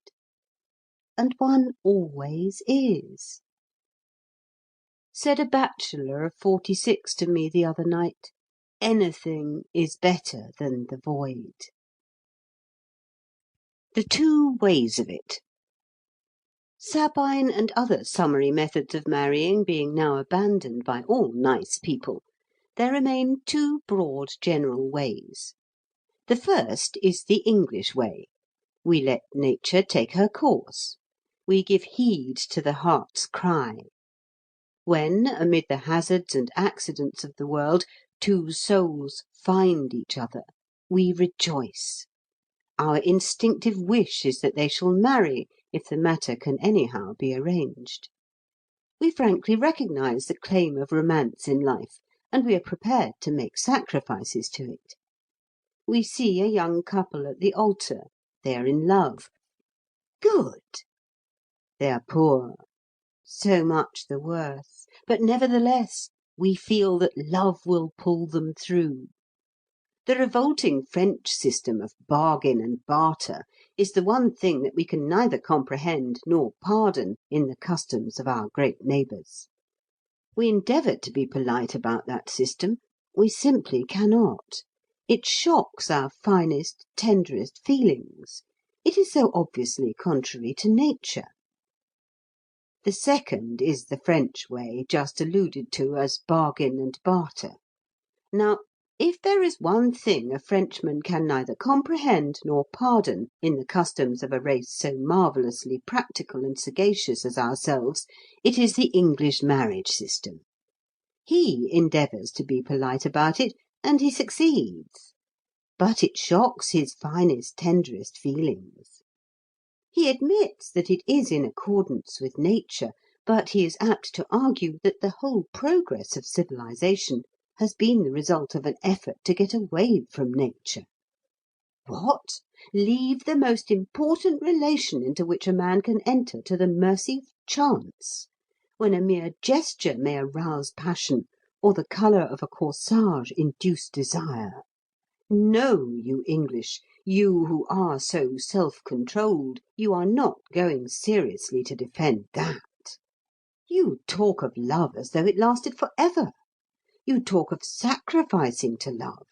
But what you really sacrifice, or risk sacrificing, is the whole of the latter part of married existence, for the sake of the first 2 or 3 years. Marriage is not one long honeymoon, we wish it were. When you agree to a marriage, you fix your eyes on the honeymoon. When we agree to a marriage, we try to see it as it will be 5 or 10 years hence. We assert that, in the average instance, 5 years after the wedding, it doesn't matter whether or not the parties were in love on the wedding day. Hence we will not yield to the gusts of the moment. Your system is, moreover, if we may be permitted the observation, a premium on improvidence. It is, to some extent, the result of improvidence. You can marry your daughters without dowries, and the ability to do so tempts you to neglect your plain duty to your daughters, and you do not always resist the temptation. Do your marriages of romance turn out better than our marriages of prudence, of careful thought, of long foresight? We do not think they do. So much for the two ways. Patriotism being the last refuge of a scoundrel, according to Dr. Johnson, I have no intention of judging between them, as my heart prompts me to do, lest I should be accused of it.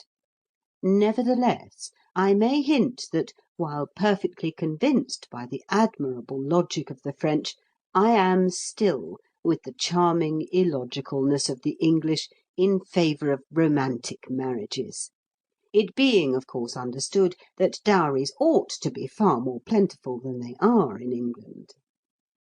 If a Frenchman accuses me of being ready to risk sacrificing the whole of the latter part of married life for the sake of the first 2 or 3 years, I would unhesitatingly reply, yes, I am ready to risk that sacrifice.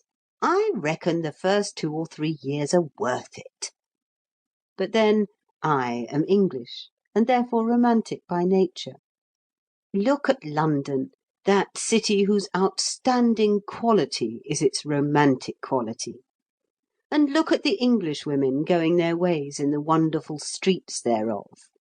Their very eyes are full of romance. They do lack chic, but they are heroines of drama. Then look at Paris. There is little romance in the fine, right lines of Paris. Look at the Parisiennes. They are the most astounding and adorable women yet invented by nature. But they aren't romantic, you know. They don't know what romance is. They are so matter-of-fact that when you think of their matter-of-factness, it gives you a shiver in the small of your back. To return.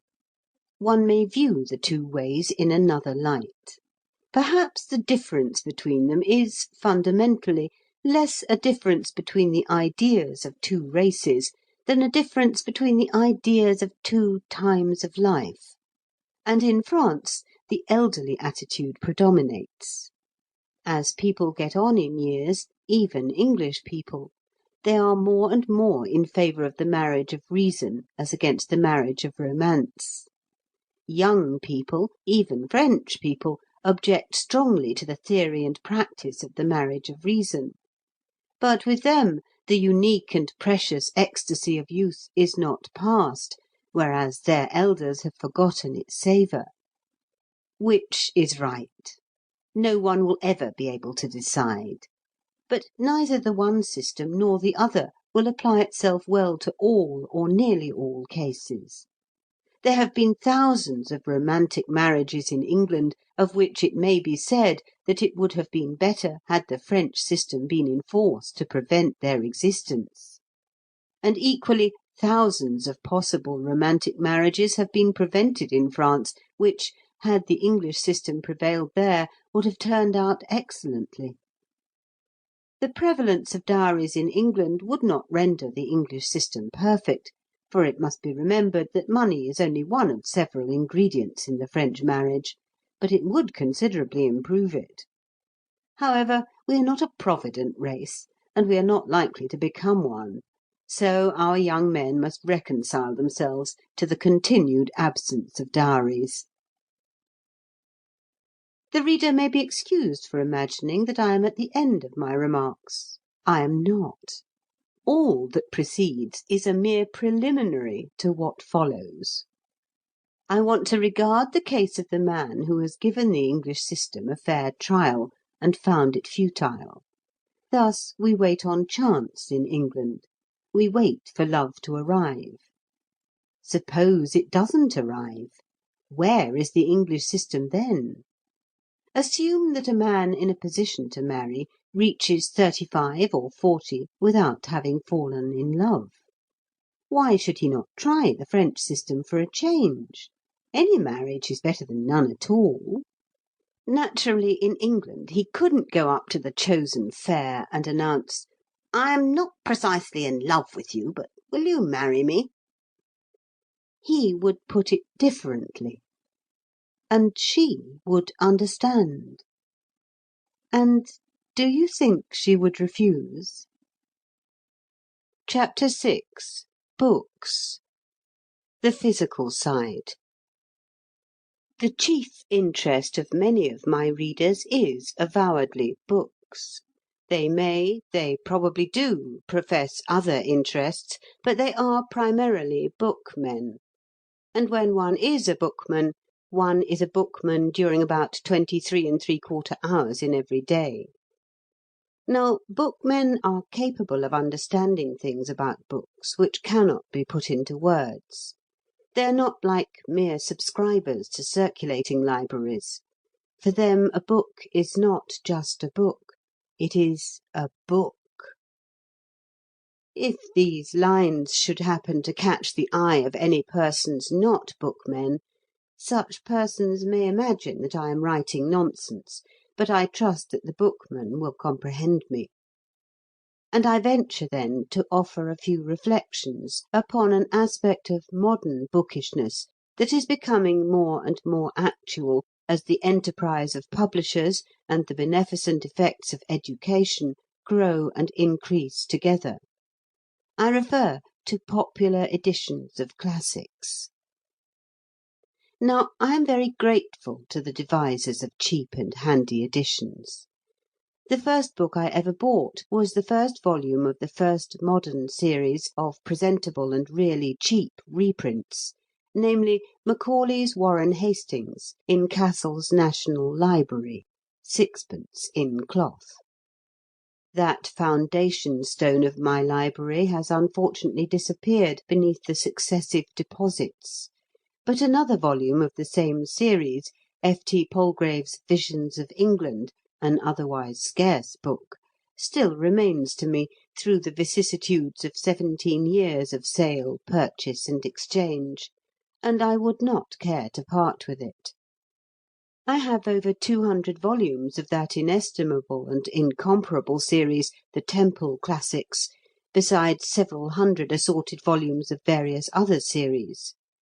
And when I heard of the new Everyman's Library, projected by that benefactor of bookmen, Mr. J. M. Dent, my first impassioned act was to sit down and write a postcard to my bookseller ordering George Finley's The Byzantine Empire, a work which has waited 60 years for popular recognition. so that I cannot be said to be really antagonistic to cheap reprints. Strong in this consciousness, I beg to state that cheap and handy reprints are all very well in their way, which is a manner of saying that they are not the alpha and omega of bookishness. By expending £20 yearly during the next 5 years, a man might collect, in cheap and handy reprints, all that was worth having in classic English literature.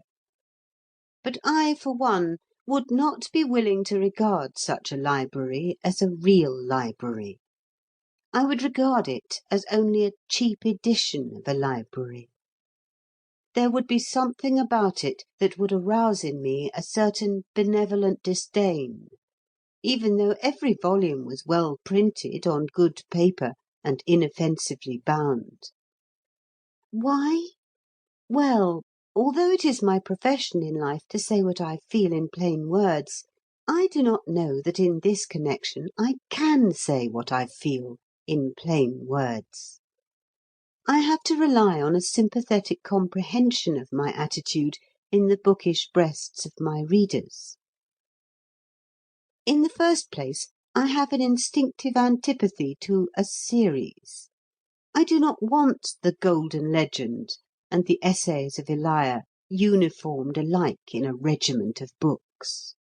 It makes me think of conscription and barracks. Even the noblest series of reprints ever planned, not at all cheap either, nor heterogeneous in matter, the Tudor translations, faintly annoys me in the mass. Its appearances in a series seems to me to rob a book of something very delicate and subtle in the aroma of its individuality, something which, it being inexplicable, I will not try to explain. In the second place, most cheap and handy reprints are small in size. They may be typographically excellent, with large type and opaque paper. They may be convenient to handle. They may be surpassingly suitable for the pocket and the very thing for travel. They may save precious space where shelf room is limited. But they are small in size. And there is, as regards most literature, a distinct moral value in size. Do I carry my audience with me? I hope so. Let Paradise Lost be so produced that you can put it in your waistcoat pocket, and it is no more Paradise Lost. Milton needs a solid octavo form, with stoutish paper and long primer type. I have Walpole's Letters in Newnes's thin paper Classics, a marvellous volume of near 900 pages, with a portrait and a good index and a beautiful binding, for 3 and 6, and I am exceedingly indebted to Messrs. Newnes for creating that volume. It was sheer genius on their part to do so. I get charming sensations from it, but sensations not so charming as I should get from Mrs. Paget Toynbee's many-volumed and grandiose edition, even aside from Mrs. Toynbee's erudite notes and the extra letters which she has been able to print. The same letter in Mrs. Toynbee's edition would have a higher aesthetic and moral value for me than in the editionlet of Messrs. Newnes. The one cheap series which satisfies my desire for size is Macmillan's Library of English Classics, in which I have the travels of that mythical personage, Sir John Mandeville. But it is only in paying for it that you know this edition to be cheap, for it measures 9 inches by 6 inches by 2 inches. And in the third place, when one buys series, one only partially chooses one's books. They are mainly chosen for one by the publisher. And even if they are not chosen for one by the publisher, they are suggested to one by the publisher.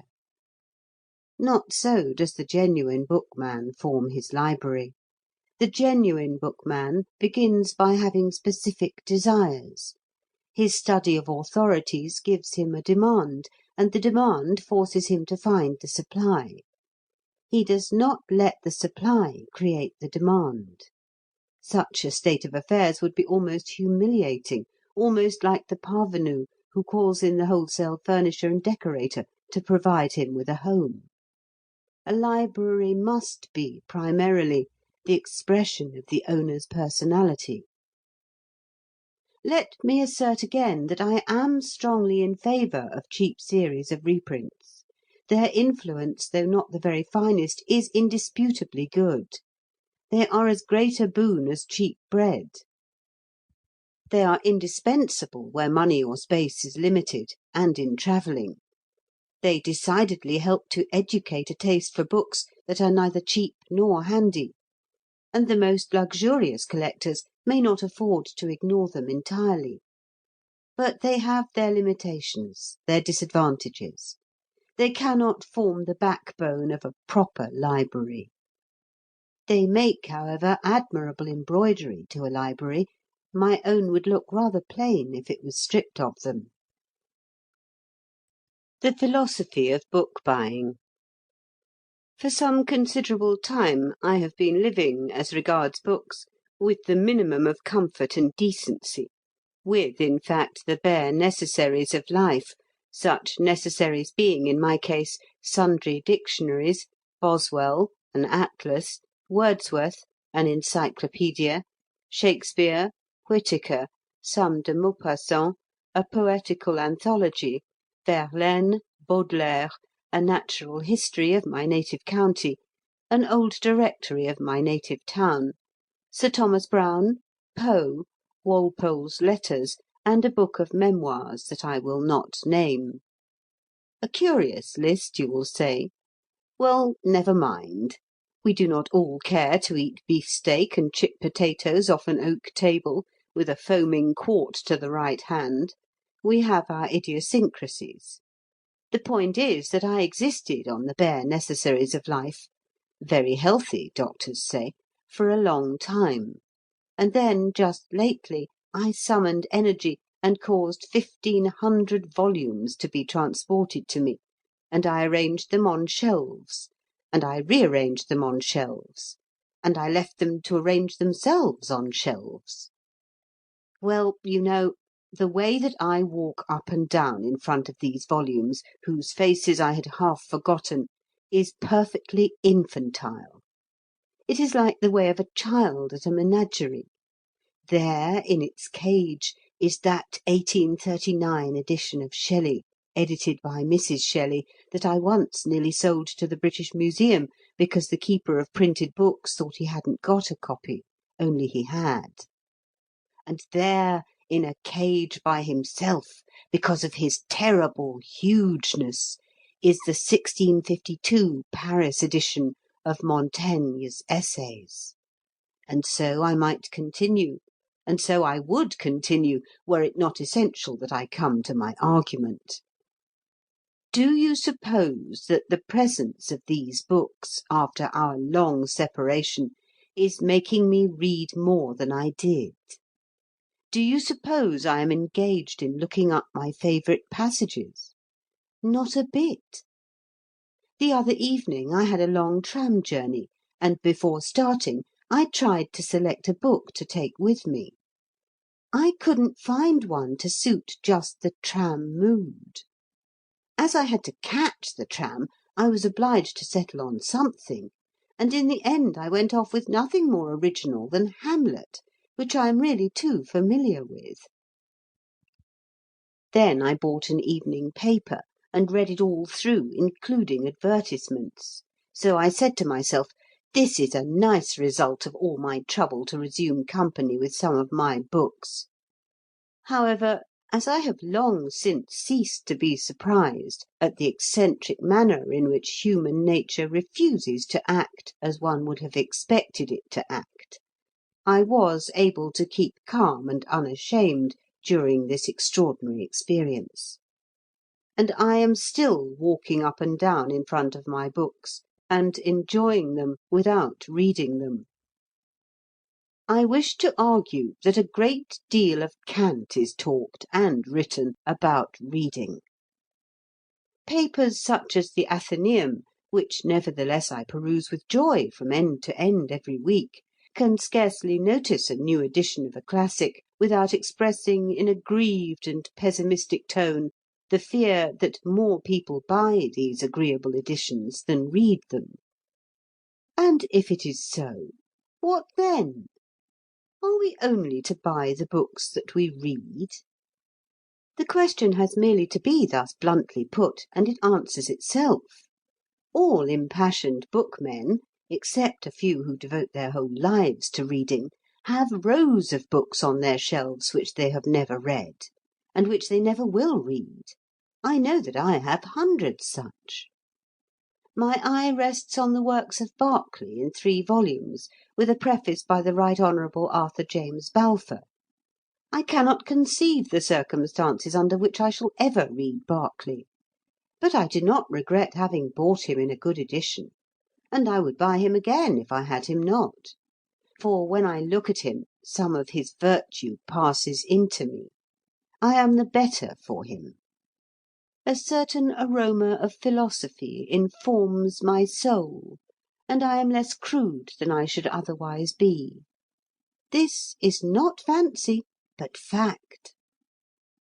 Taking Berkeley simply as an instance, I will utilize him a little further. I ought to have read Berkeley, you say, just as I ought to have read Spencer, Ben Jonson, George Eliot, Victor Hugo. Not at all. There is no ought about it. If the mass of obtainable first-class literature were, as it was perhaps a century ago, not too large to be assimilated by a man of ordinary limited leisure in his leisure and during the first half of his life, then possibly there might be an ought about it. But the mass has grown unmanageable, even by those robust professional readers who can grapple with whole libraries. And I am not a professional reader. I am a writer, just as I might be a hotel keeper, a solicitor, a doctor, a grocer, or an earthenware manufacturer. I read in my scanty spare time, and I don't read in all my spare time either. I have other distractions. I read what I feel inclined to read, and I am conscious of no duty to finish a book that I don't care to finish. I read in my leisure, not from a sense of duty, not to improve myself, but solely because it gives me pleasure to read. Sometimes it takes me a month to get through one book. I expect my case is quite an average case. But am I going to fetter my buying to my reading? Not exactly. I want to have lots of books on my shelves because I know they are good, because I know they would amuse me, because I like to look at them, and because one day I might have a caprice to read them. Berkeley, even thy turn may come. In short, I want them because I want them.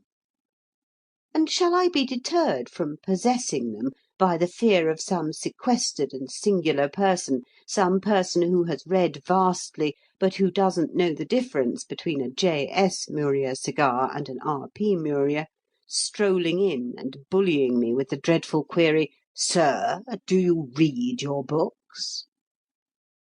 Therefore I say, in buying a book, be influenced by 2 considerations only. Are you reasonably sure that it is a good book? Have you a desire to possess it?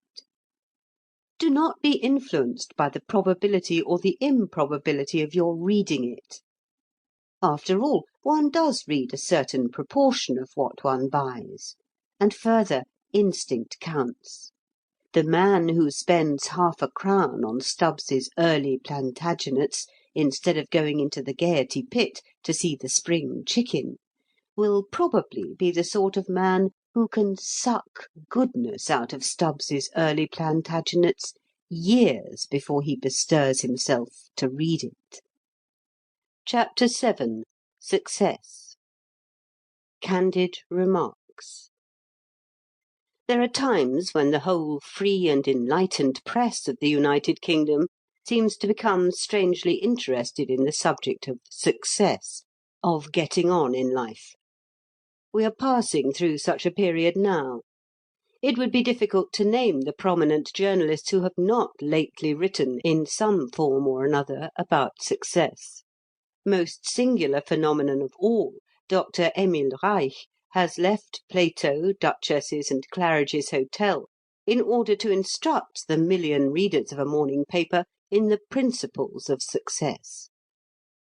What the million readers thought of the doctor's stirring and strenuous sentences I will not imagine, but I know what I thought as a plain man.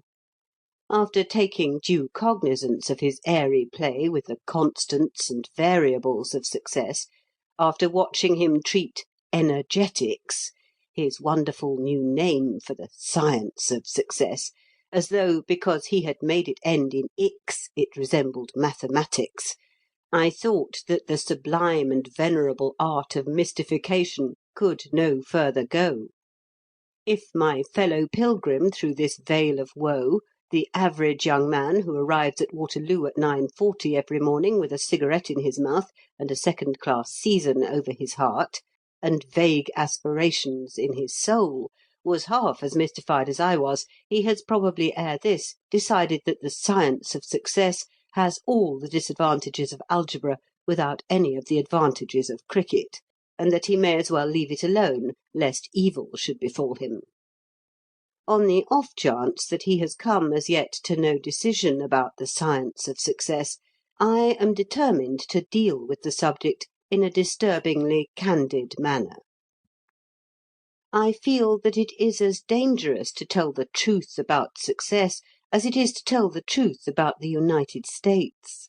But being thoroughly accustomed to the whistle of bullets round my head, I will nevertheless try. Most writers on success are, through sheer goodness of heart, wickedly disingenuous. For the basis of their argument is that nearly any one who gives his mind to it can achieve success. This is, to put it briefly, untrue. The very central idea of success is separation from the multitude of plain men. It is perhaps the only idea common to all the various sorts of success, differentiation from the crowd.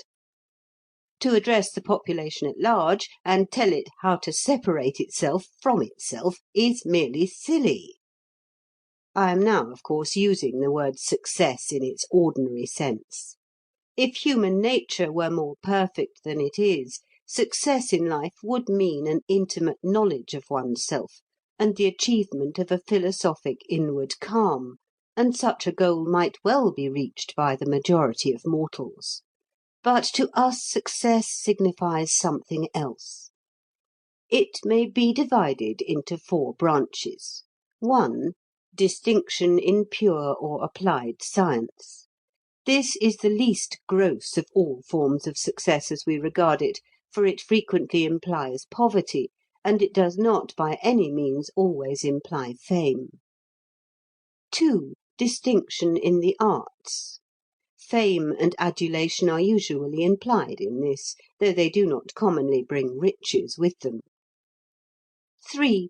Direct influence and power over the material lives of other men, that is to say, distinction in politics, national or local. 4. Success in amassing money. This last is the commonest and easiest. Most forms of success will fall under one of these heads. Are they possible to that renowned and much flattered person, the man in the street?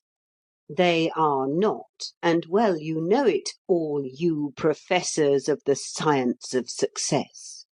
Only a small minority of us can even become rich. Happily, while it is true that success in its common acceptation is by its very essence impossible to the majority, there is an accompanying truth which adjusts the balance, to wit, that the majority do not desire success.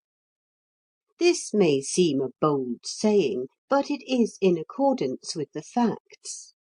Conceive the man in the street suddenly, by some miracle, invested with political power, and, of course, under the obligation to use it.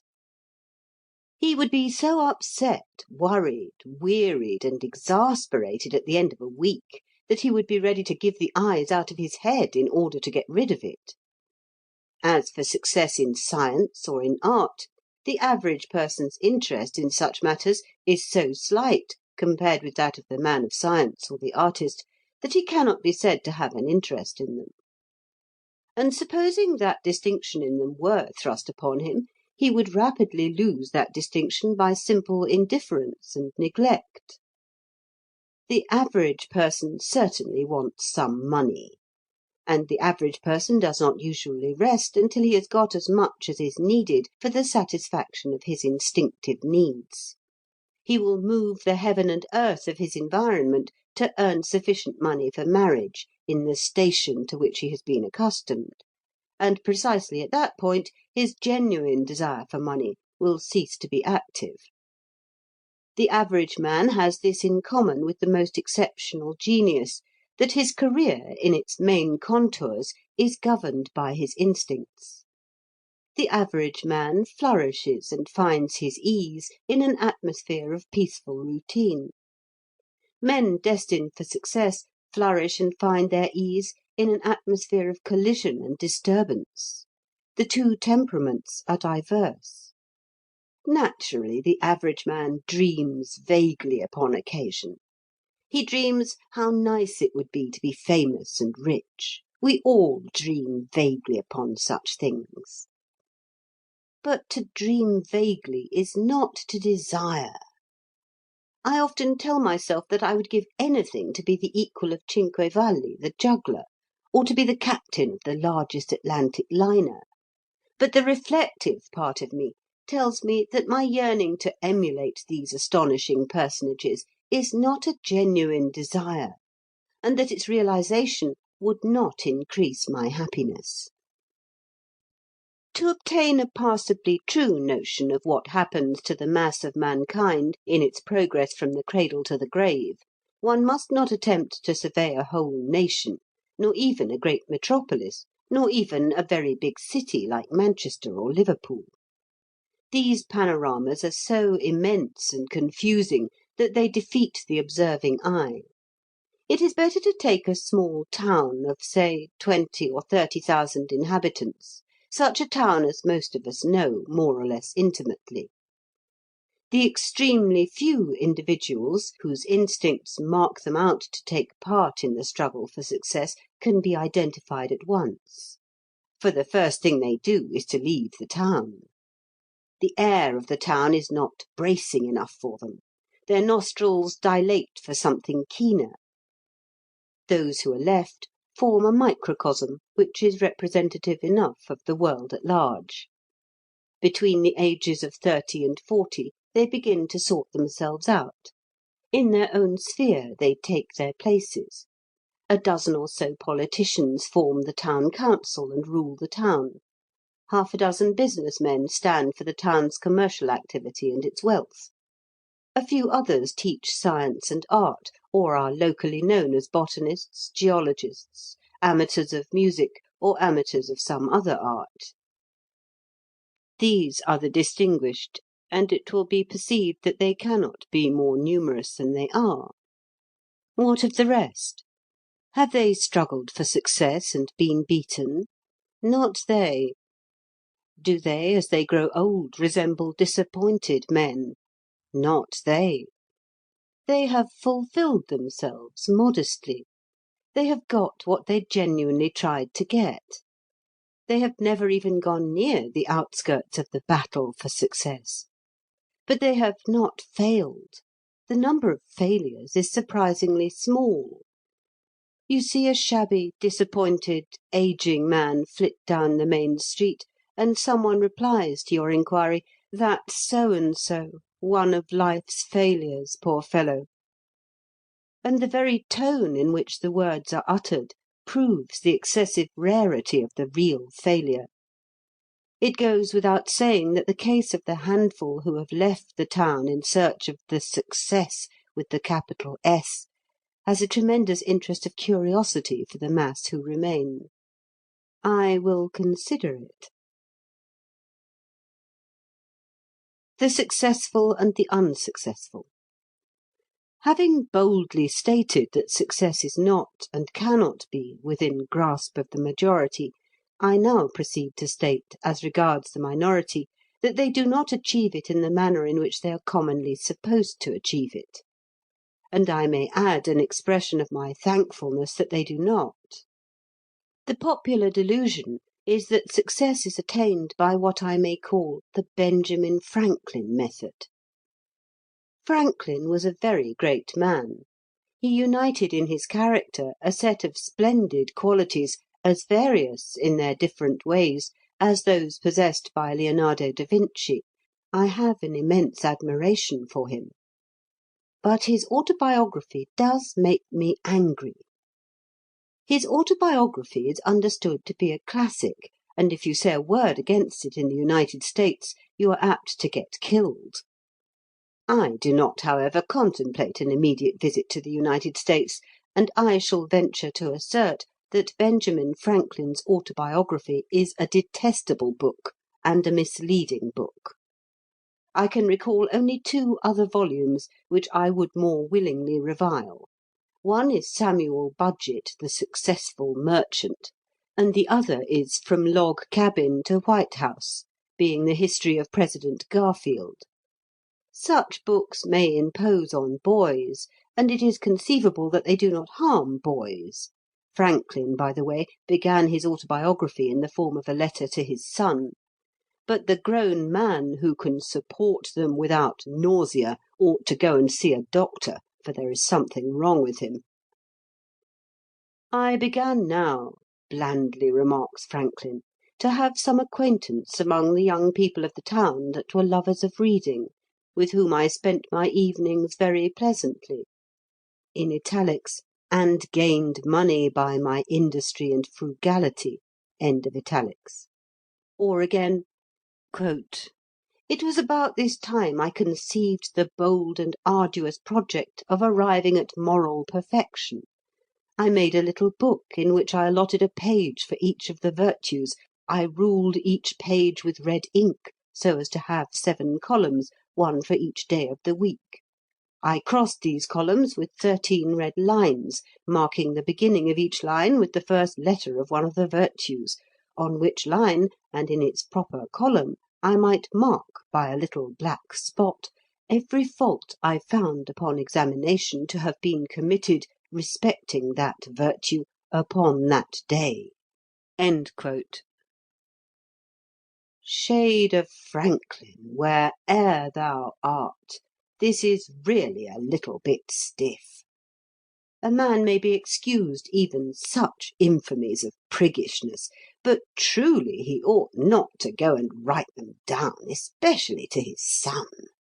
And why the detail about red ink? If Franklin's son was not driven to evil courses by the perusal of that monstrous autobiography, he must have been a man almost as astounding as his father. Now, Franklin could only have written his immortal classic from one of 3 motives. 1, sheer conceit. He was a prig, but he was not conceited.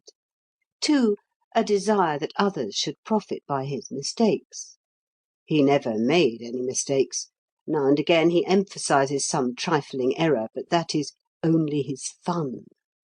3, a desire that others should profit by the recital of his virtuous sagacity to reach a similar success. The last was undoubtedly his principal motive. Honest fellow who happened to be a genius. But the point is that his success was in no way the result of his virtuous sagacity. I would go further and say that his dreadful virtuous sagacity often hindered his success. No one is a worse guide to success than your typical successful man. He seldom understands the reasons of his own success, and when he is asked by a popular magazine to give his experiences for the benefit of the youth of a whole nation, it is impossible for him to be natural and sincere. He knows the kind of thing that is expected from him, And if he didn't come to London with half a crown in his pocket, he probably did something equally silly, and he puts that down, and the note of the article or interview is struck, and good-bye to genuine truth. There recently appeared in a daily paper an autobiographic didactic article by one of the world's richest men, which was the most inadequate article of the sort that I have ever come across. Successful men forget so much of their lives. Moreover, nothing is easier than to explain an accomplished fact in a nice, agreeable, conventional way. The entire business of success is a gigantic tacit conspiracy on the part of the minority to deceive the majority. Are successful men more industrious, frugal, and intelligent than men who are not successful? I maintain that they are not, and I have studied successful men at close quarters. One of the commonest characteristics of the successful man is his idleness, his immense capacity for wasting time. I stoutly assert that, as a rule, successful men are by habit comparatively idle.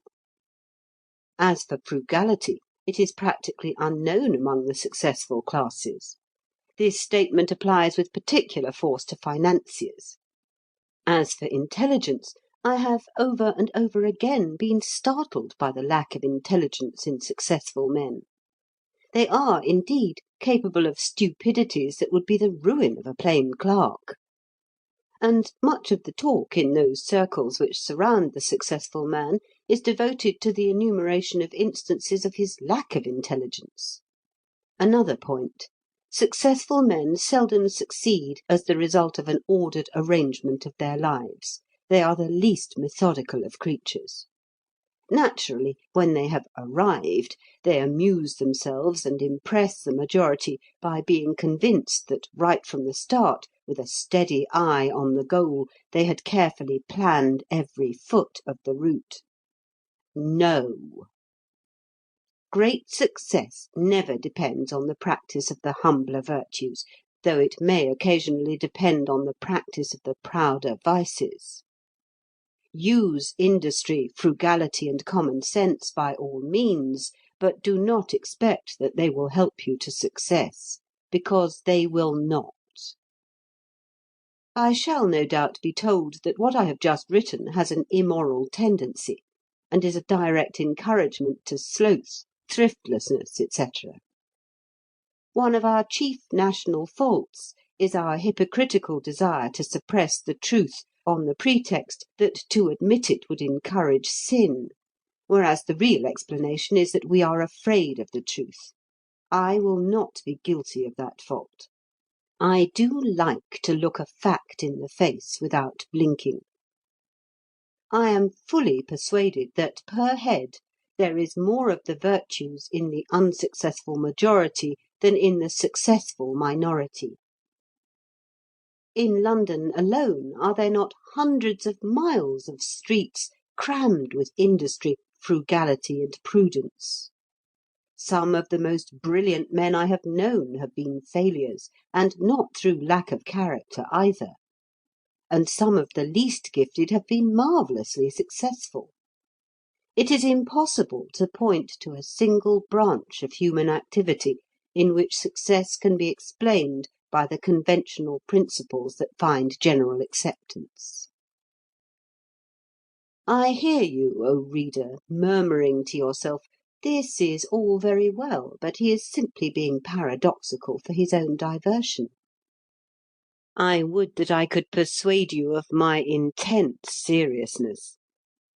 I have endeavoured to show what does not make success. I will next endeavour to show what does make it. But my hope is forlorn. The inwardness of success. Of course, one can no more explain success than one can explain Beethoven's C minor symphony. One may state what key it is written in, and make expert reflections upon its form, and catalogue its themes, and relate it to symphonies that preceded it, and symphonies that followed it. But in the end one is reduced to saying that the C minor symphony is beautiful, because it is. In the same manner, one is reduced to saying that the sole real difference between success and failure is that success succeeds. This being frankly admitted at the outset, I will allow myself to assert that there are three sorts of success. Success A is the accidental sort. It is due to the thing we call chance, and to nothing else. We are all of us still very superstitious, and the caprices of chance have a singular effect upon us. Suppose that I go to Monte Carlo, and announce to a friend my firm conviction that red will turn up next time, and I back red for the maximum, and red does turn up. My friend, in spite of his intellect, will vaguely attribute to me a mysterious power. Yet chance alone would be responsible. If I did that 6 times running, all the players at the table would be interested in me. If I did it a dozen times, all the players in the casino would regard me with awe. Yet chance alone would be responsible. If I did it 18 times, my name would be in every newspaper in Europe, yet chance alone would be responsible. I should be, in that department of human activity, an extremely successful man, and the vast majority of people would instinctively credit me with gifts that I do not possess. If such phenomena of superstition can occur in an affair where the agency of chance is open and avowed, how much more probable is it that people should refuse to be satisfied with the explanation of sheer accident in affairs where it is to the interest of the principal actors to conceal the role played by chance. Nevertheless, there can be no doubt in the minds of persons who have viewed success at close quarters that a proportion of it is due solely and utterly to chance. Successful men flourish today, and have flourished in the past, who have no quality whatever to differentiate them from the multitude. Red has turned up for them a sufficient number of times, and the universal superstitious instinct not to believe in chance has accordingly surrounded them with a halo. It is merely ridiculous to say, as some do say, that success is never due to chance alone, because nearly everybody is personally acquainted with reasonable proof, on a great or a small scale, to the contrary. The second sort of success, B, is that made by men who, while not gifted with first-class talents, have, beyond doubt, the talent to succeed. I should describe these men by saying that, though they deserve something, they do not deserve the dazzling reward known as success. They strike us as overpaid. We meet them in all professions and trades, and we do not really respect them. They excite our curiosity, and perhaps our envy. They may rise very high indeed, but they must always be unpleasantly conscious of a serious reservation in our attitude towards them. And if they could read their obituary notices, they would assuredly discern therein a certain chilliness, however kindly we acted up to our great national motto of De mortuis nil nist bunkum. It is this class of success which puzzles the social student. How comes it that men without any other talent possess a mysterious and indefinable talent to succeed? Well, it seems to me that such men always display certain characteristics. And the chief of these characteristics is the continual, insatiable wish to succeed. They are preoccupied with the idea of succeeding. We others are not so preoccupied. We dream of success at intervals, but we have not the passion for success. We don't lie awake at nights pondering upon it. The second characteristic of these men springs naturally from the first. They are always on the lookout. This does not mean that they are industrious. I stated in a previous article my belief that, as a rule, successful men are not particularly industrious. A man on a raft with his shirt for a signal cannot be termed industrious, but he will keep his eyes open for a sail on the horizon. If he simply lies down and goes to sleep, he may miss the chance of his life in a very special sense. The man with the talent to succeed is the man on the raft who never goes to sleep. His indefatigable orb sweeps the main from sunset to sunset. Having sighted a sail, he gets up on his hind legs and waves that shirt in so determined a manner that the ship is bound to see him and take him off. Occasionally he plunges into the sea, risking sharks and other perils. If he doesn't get there, we hear nothing of him. If he does, some person will ultimately multiply by 10 the number of sharks that he braved. That person is called a biographer. Let me drop the metaphor. Another characteristic of these men is that they seem to have the exact contrary of what is known as common sense. They will become enamoured of some enterprise which infallibly impresses the average common-sense person as a mad and hopeless enterprise. The average common-sense person will demolish the hopes of that enterprise by incontrovertible argument. He will point out that it is foolish on the face of it, that it has never been attempted before, and that it responds to no need of humanity. He will say to himself, "This fellow with his precious enterprise has a twist in his brain. He can't reply to my arguments, and yet he obstinately persists in going on." And the man destined to success does go on. Perhaps the enterprise fails. It often fails. And then the average common-sense person expends much breath in "I told you so's." But the man continues to be on the lookout. His thirst is unassuaged. His taste for enterprises foredoomed to failure is incurable. And one day some enterprise foredoomed to failure develops into a success. We all hear of it. We all open our mouths and gape. Of the failures we have heard nothing. Once the man has achieved success, the thing becomes a habit with him.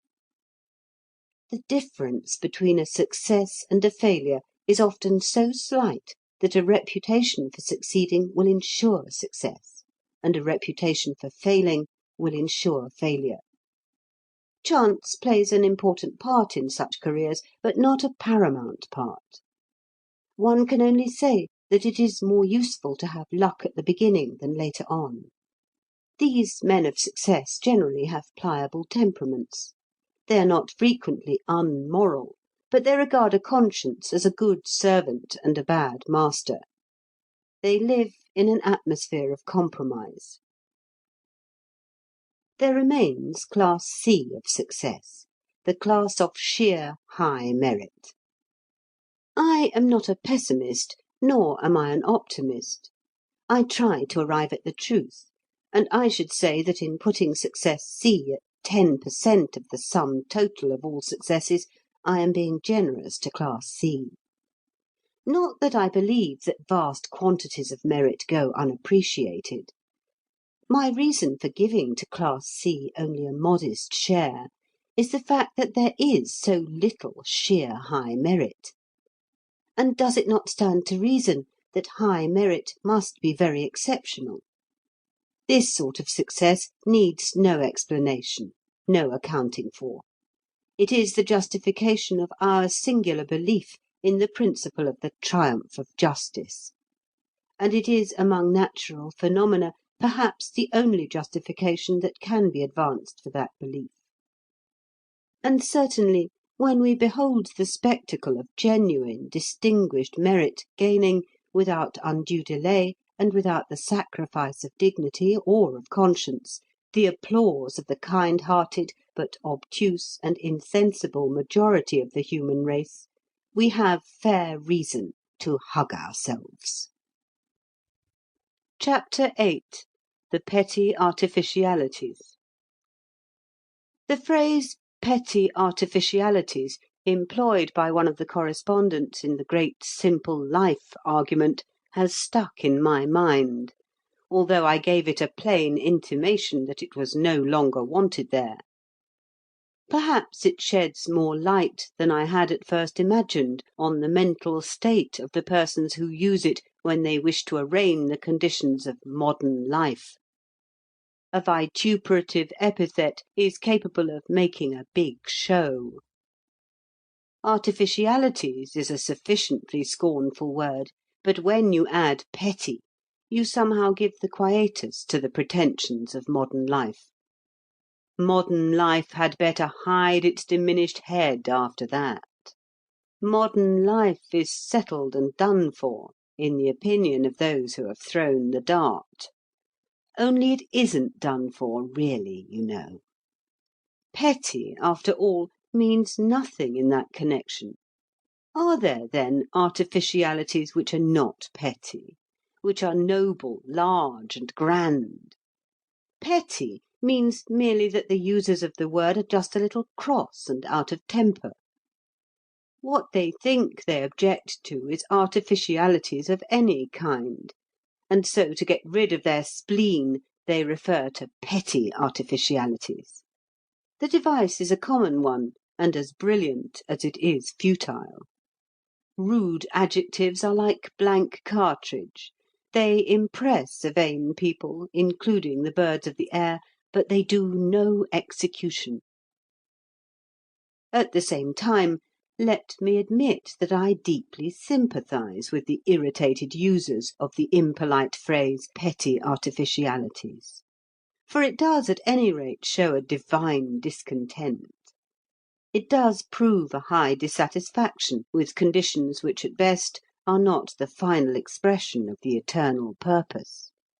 It does make for a sort of crude and churlish righteousness.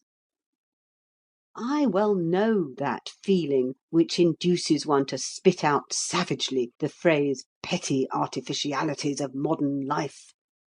One has it usually either on getting up or on going to bed. What a petty artificial business it is getting up, even for a male. Shaving! Why shave?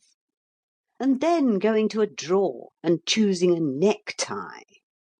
Fancy an immortal soul, fancy a fragment of the eternal and indestructible energy which exists from everlasting to everlasting, deliberately expending its activity on the choice of a necktie. Why a necktie? Then one goes downstairs and exchanges banal phrases with other immortals.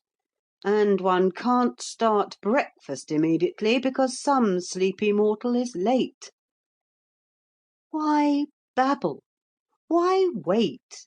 Why not say straight out, "Go to the deuce, all of you.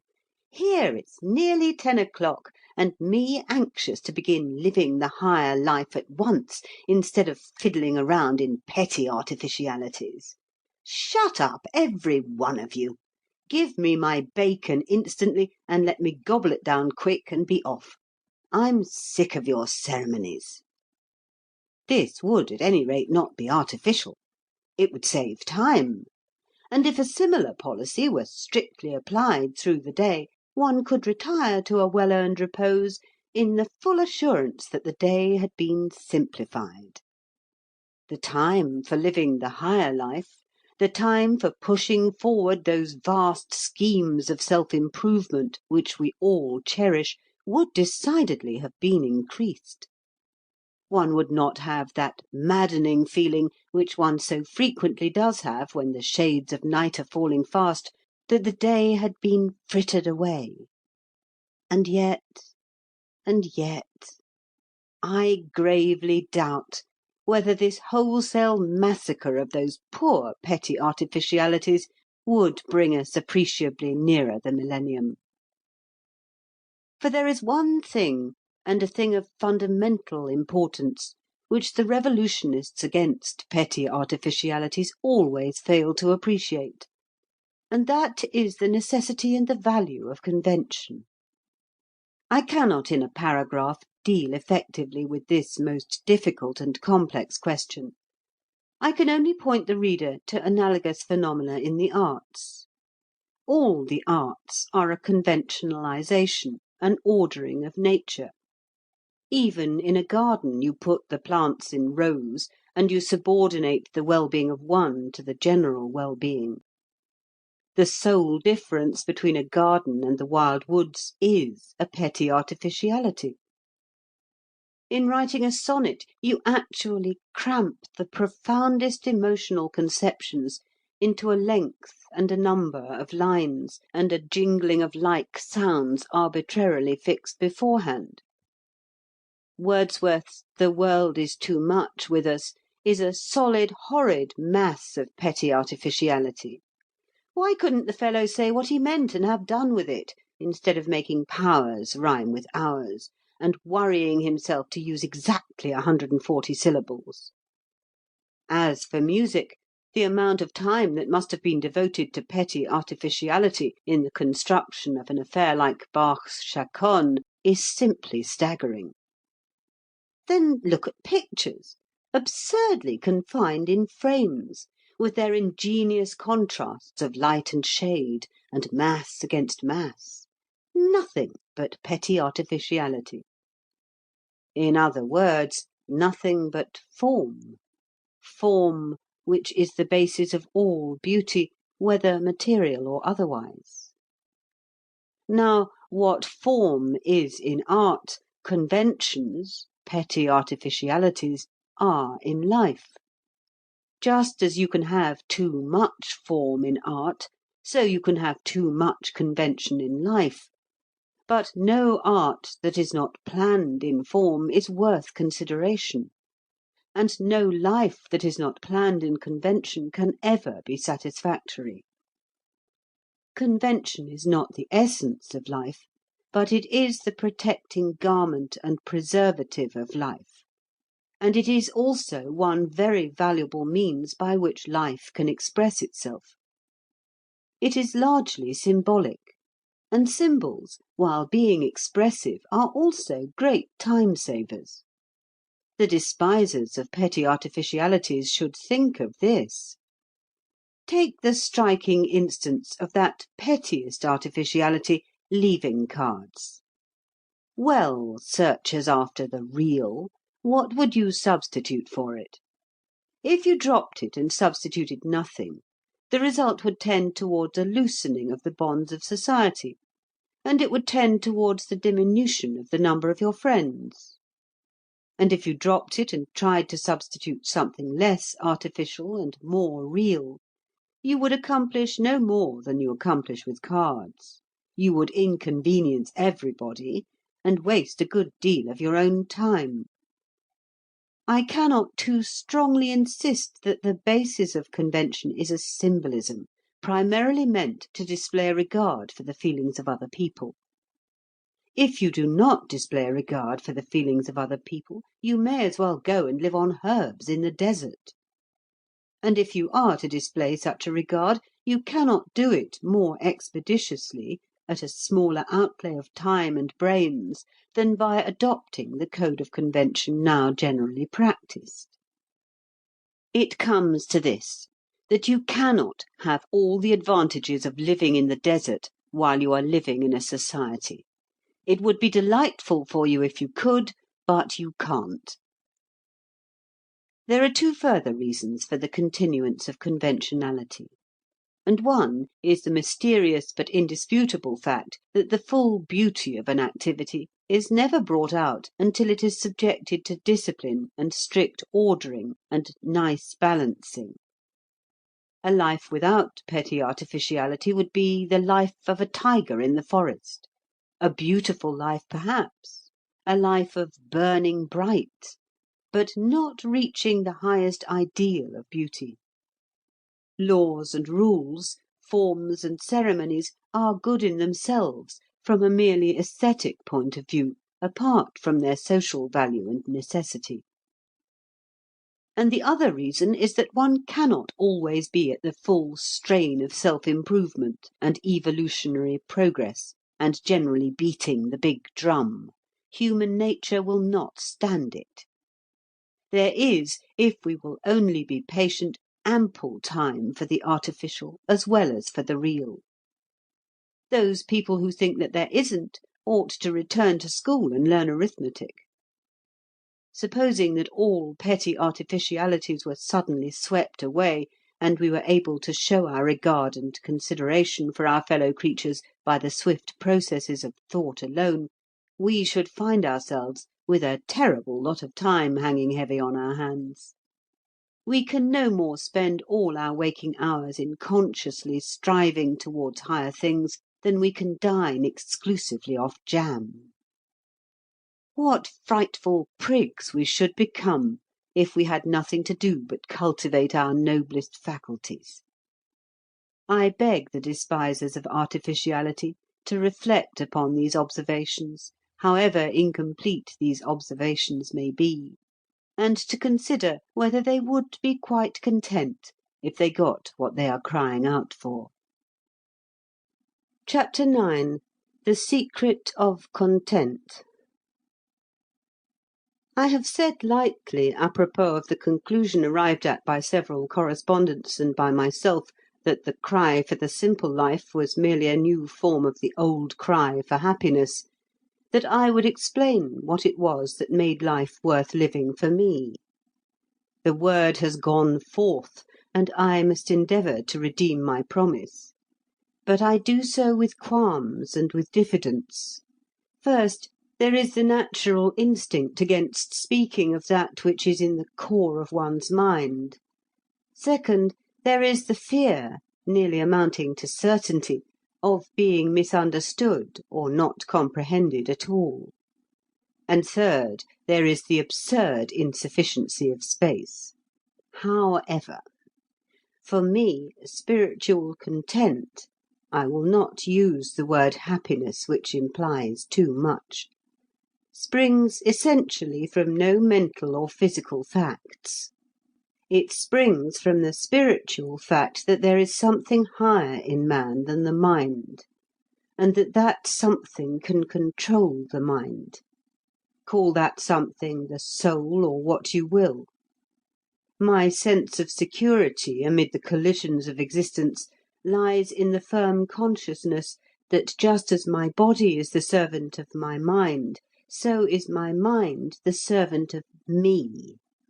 An unruly servant, but a servant, and possibly getting less unruly every day. Often have I said to that restive brain, "Now, O mind, sole means of communication between the divine me and all external phenomena, you are not a free agent. You are a subordinate. You are nothing but a piece of machinery, and obey me you shall." The mind can only be conquered by regular meditation, by deciding beforehand what direction its activity ought to take, and insisting that its activity takes that direction; also by never leaving it idle, undirected, masterless, to play at random like a child in the streets after dark. This is extremely difficult, but it can be done, and it is marvellously well worth doing. The fault of the epoch is the absence of meditativeness. A sagacious man will strive to correct in himself the faults of his epoch. In some deep ways, the 12th century had advantages over the 20th. It practised meditation. The 20th does Sandow exercises. Meditation, I speak only for myself, is the least dispensable of the day's doings. What do I force my mind to meditate upon? Upon various things, but chiefly upon one. Namely, that force, energy, life, the incomprehensible has many names, is indestructible, and that, in the last analysis, there is only one single, unique force, energy, life. Science is gradually reducing all elements to one element. Science is making it increasingly difficult to conceive matter apart from spirit. Everything lives. Even my razor gets tired. And the fatigue of my razor is no more nor less explicable than my fatigue after a passage of arms with my mind. The force in it and in me has been transformed, not lost. All force is the same force. Science just now has a tendency to call it electricity, but I am indifferent to such baptisms. The same force pervades my razor, my cow in my field, and the central me which dominates my mind. The same force in different stages of evolution. And that force persists forever. In such paths do I compel my mind to walk daily. Daily it has to recognize that the mysterious ego controlling it is a part of that divine force which exists from everlasting to everlasting, and which in its ultimate atoms nothing can harm. By such a course of training, even the mind, the coarse, practical mind, at last perceives that worldly accidents don't count. But, you will exclaim, this is nothing but the immortality of the soul over again. Well, in a slightly more abstract form, it is. I never said I had discovered anything new. I do not permit myself to be dogmatic about the persistence of personality, or even of individuality, after death. But in basing my physical and mental life on the assumption that there is something in me which is indestructible and essentially changeless, I go no further than science points. Yes, if it gives you pleasure, let us call it the immortality of the soul. If I miss my train, or my tailor disgraces himself, or I lose that earthly manifestation of force that happens to be dearest to me, I say to my mind, Mind, concentrate your powers upon the full realization of the fact that I, your master, am immortal and beyond the reach of accidents. And my mind, knowing by this time that I am a hard master, obediently does so. Am I, a portion of the infinite force that existed billions of years ago, and which will exist billions of years hence, going to allow myself to be worried by any terrestrial, physical or mental event? I am not. As for the vicissitudes of my body, that servant of my servant, it had better keep its place, and not make too much fuss. Not that any fuss occurring in either of these outward envelopes of the eternal me could really disturb me. The eternal is calm. It has the best reason for being so. So you say to yourselves, here is a man in a penny weekly paper advocating daily meditation upon the immortality of the soul as a cure for discontent and unhappiness. A strange phenomenon. That it should be strange is an indictment of the epoch. My only reply to you is this: try it. Of course, I freely grant that such meditation, while it casts out fear, slowly kills desire and makes for a certain high indifference, and that the extinguishing of desire, with an accompanying indifference, be it high or low, is bad for youth. But I am not a youth, and to-day I am writing for those who have tasted disillusion, which youth has not. Yet I would not have you believe that I scorn the brief joys of this world. My attitude towards them would fain be that of Socrates, as stated by the incomparable Marcus Aurelius. He knew how to lack and how to enjoy those things in the lack whereof most men show themselves weak, and in the fruition intemperate. Besides commanding my mind to dwell upon the indestructibly and final omnipotence of the force which is me, I command it to dwell upon the logical consequence of that unity of force which science is now beginning to teach. The same essential force that is me is also you. Says the Indian proverb, "I met 100 men on the road to Delhi, and they were all my brothers." Yes, and they were all my twin brothers, if I may so express it, and 1,000 times closer to me even than the common conception of twin brothers. We are all of us the same in essence. What separates us is merely differences in our respective stages of evolution. Constant reflection upon this fact must produce that universal sympathy which alone can produce a positive content. It must do away with such ridiculous feelings as blame, irritation, anger, resentment. It must establish in the mind an all-embracing tolerance. Until a man can look upon the drunkard in his drunkenness, and upon the wife-beater in his brutality, with pure and calm compassion, until his heart goes out instinctively to every other manifestation of the unique force, until he is surcharged with an eager and unconquerable benevolence towards everything that lives, until he has utterly abandoned the presumptuous practice of judging and condemning, he will never attain real content. Ah, you exclaim again, he has nothing newer to tell us than that the greatest of these is charity. I have not. It may strike you as excessively funny, but I have discovered nothing newer than that. I merely remind you of it.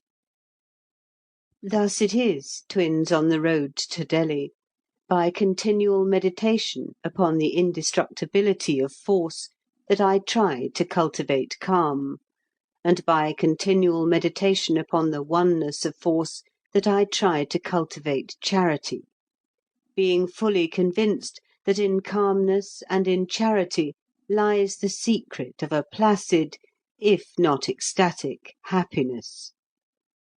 It is often said that no thinking person can be happy in this world. My view is that the more a man thinks, the more happy he is likely to be. I have spoken. I am overwhelmingly aware that I have spoken crudely, abruptly, inadequately, confusedly.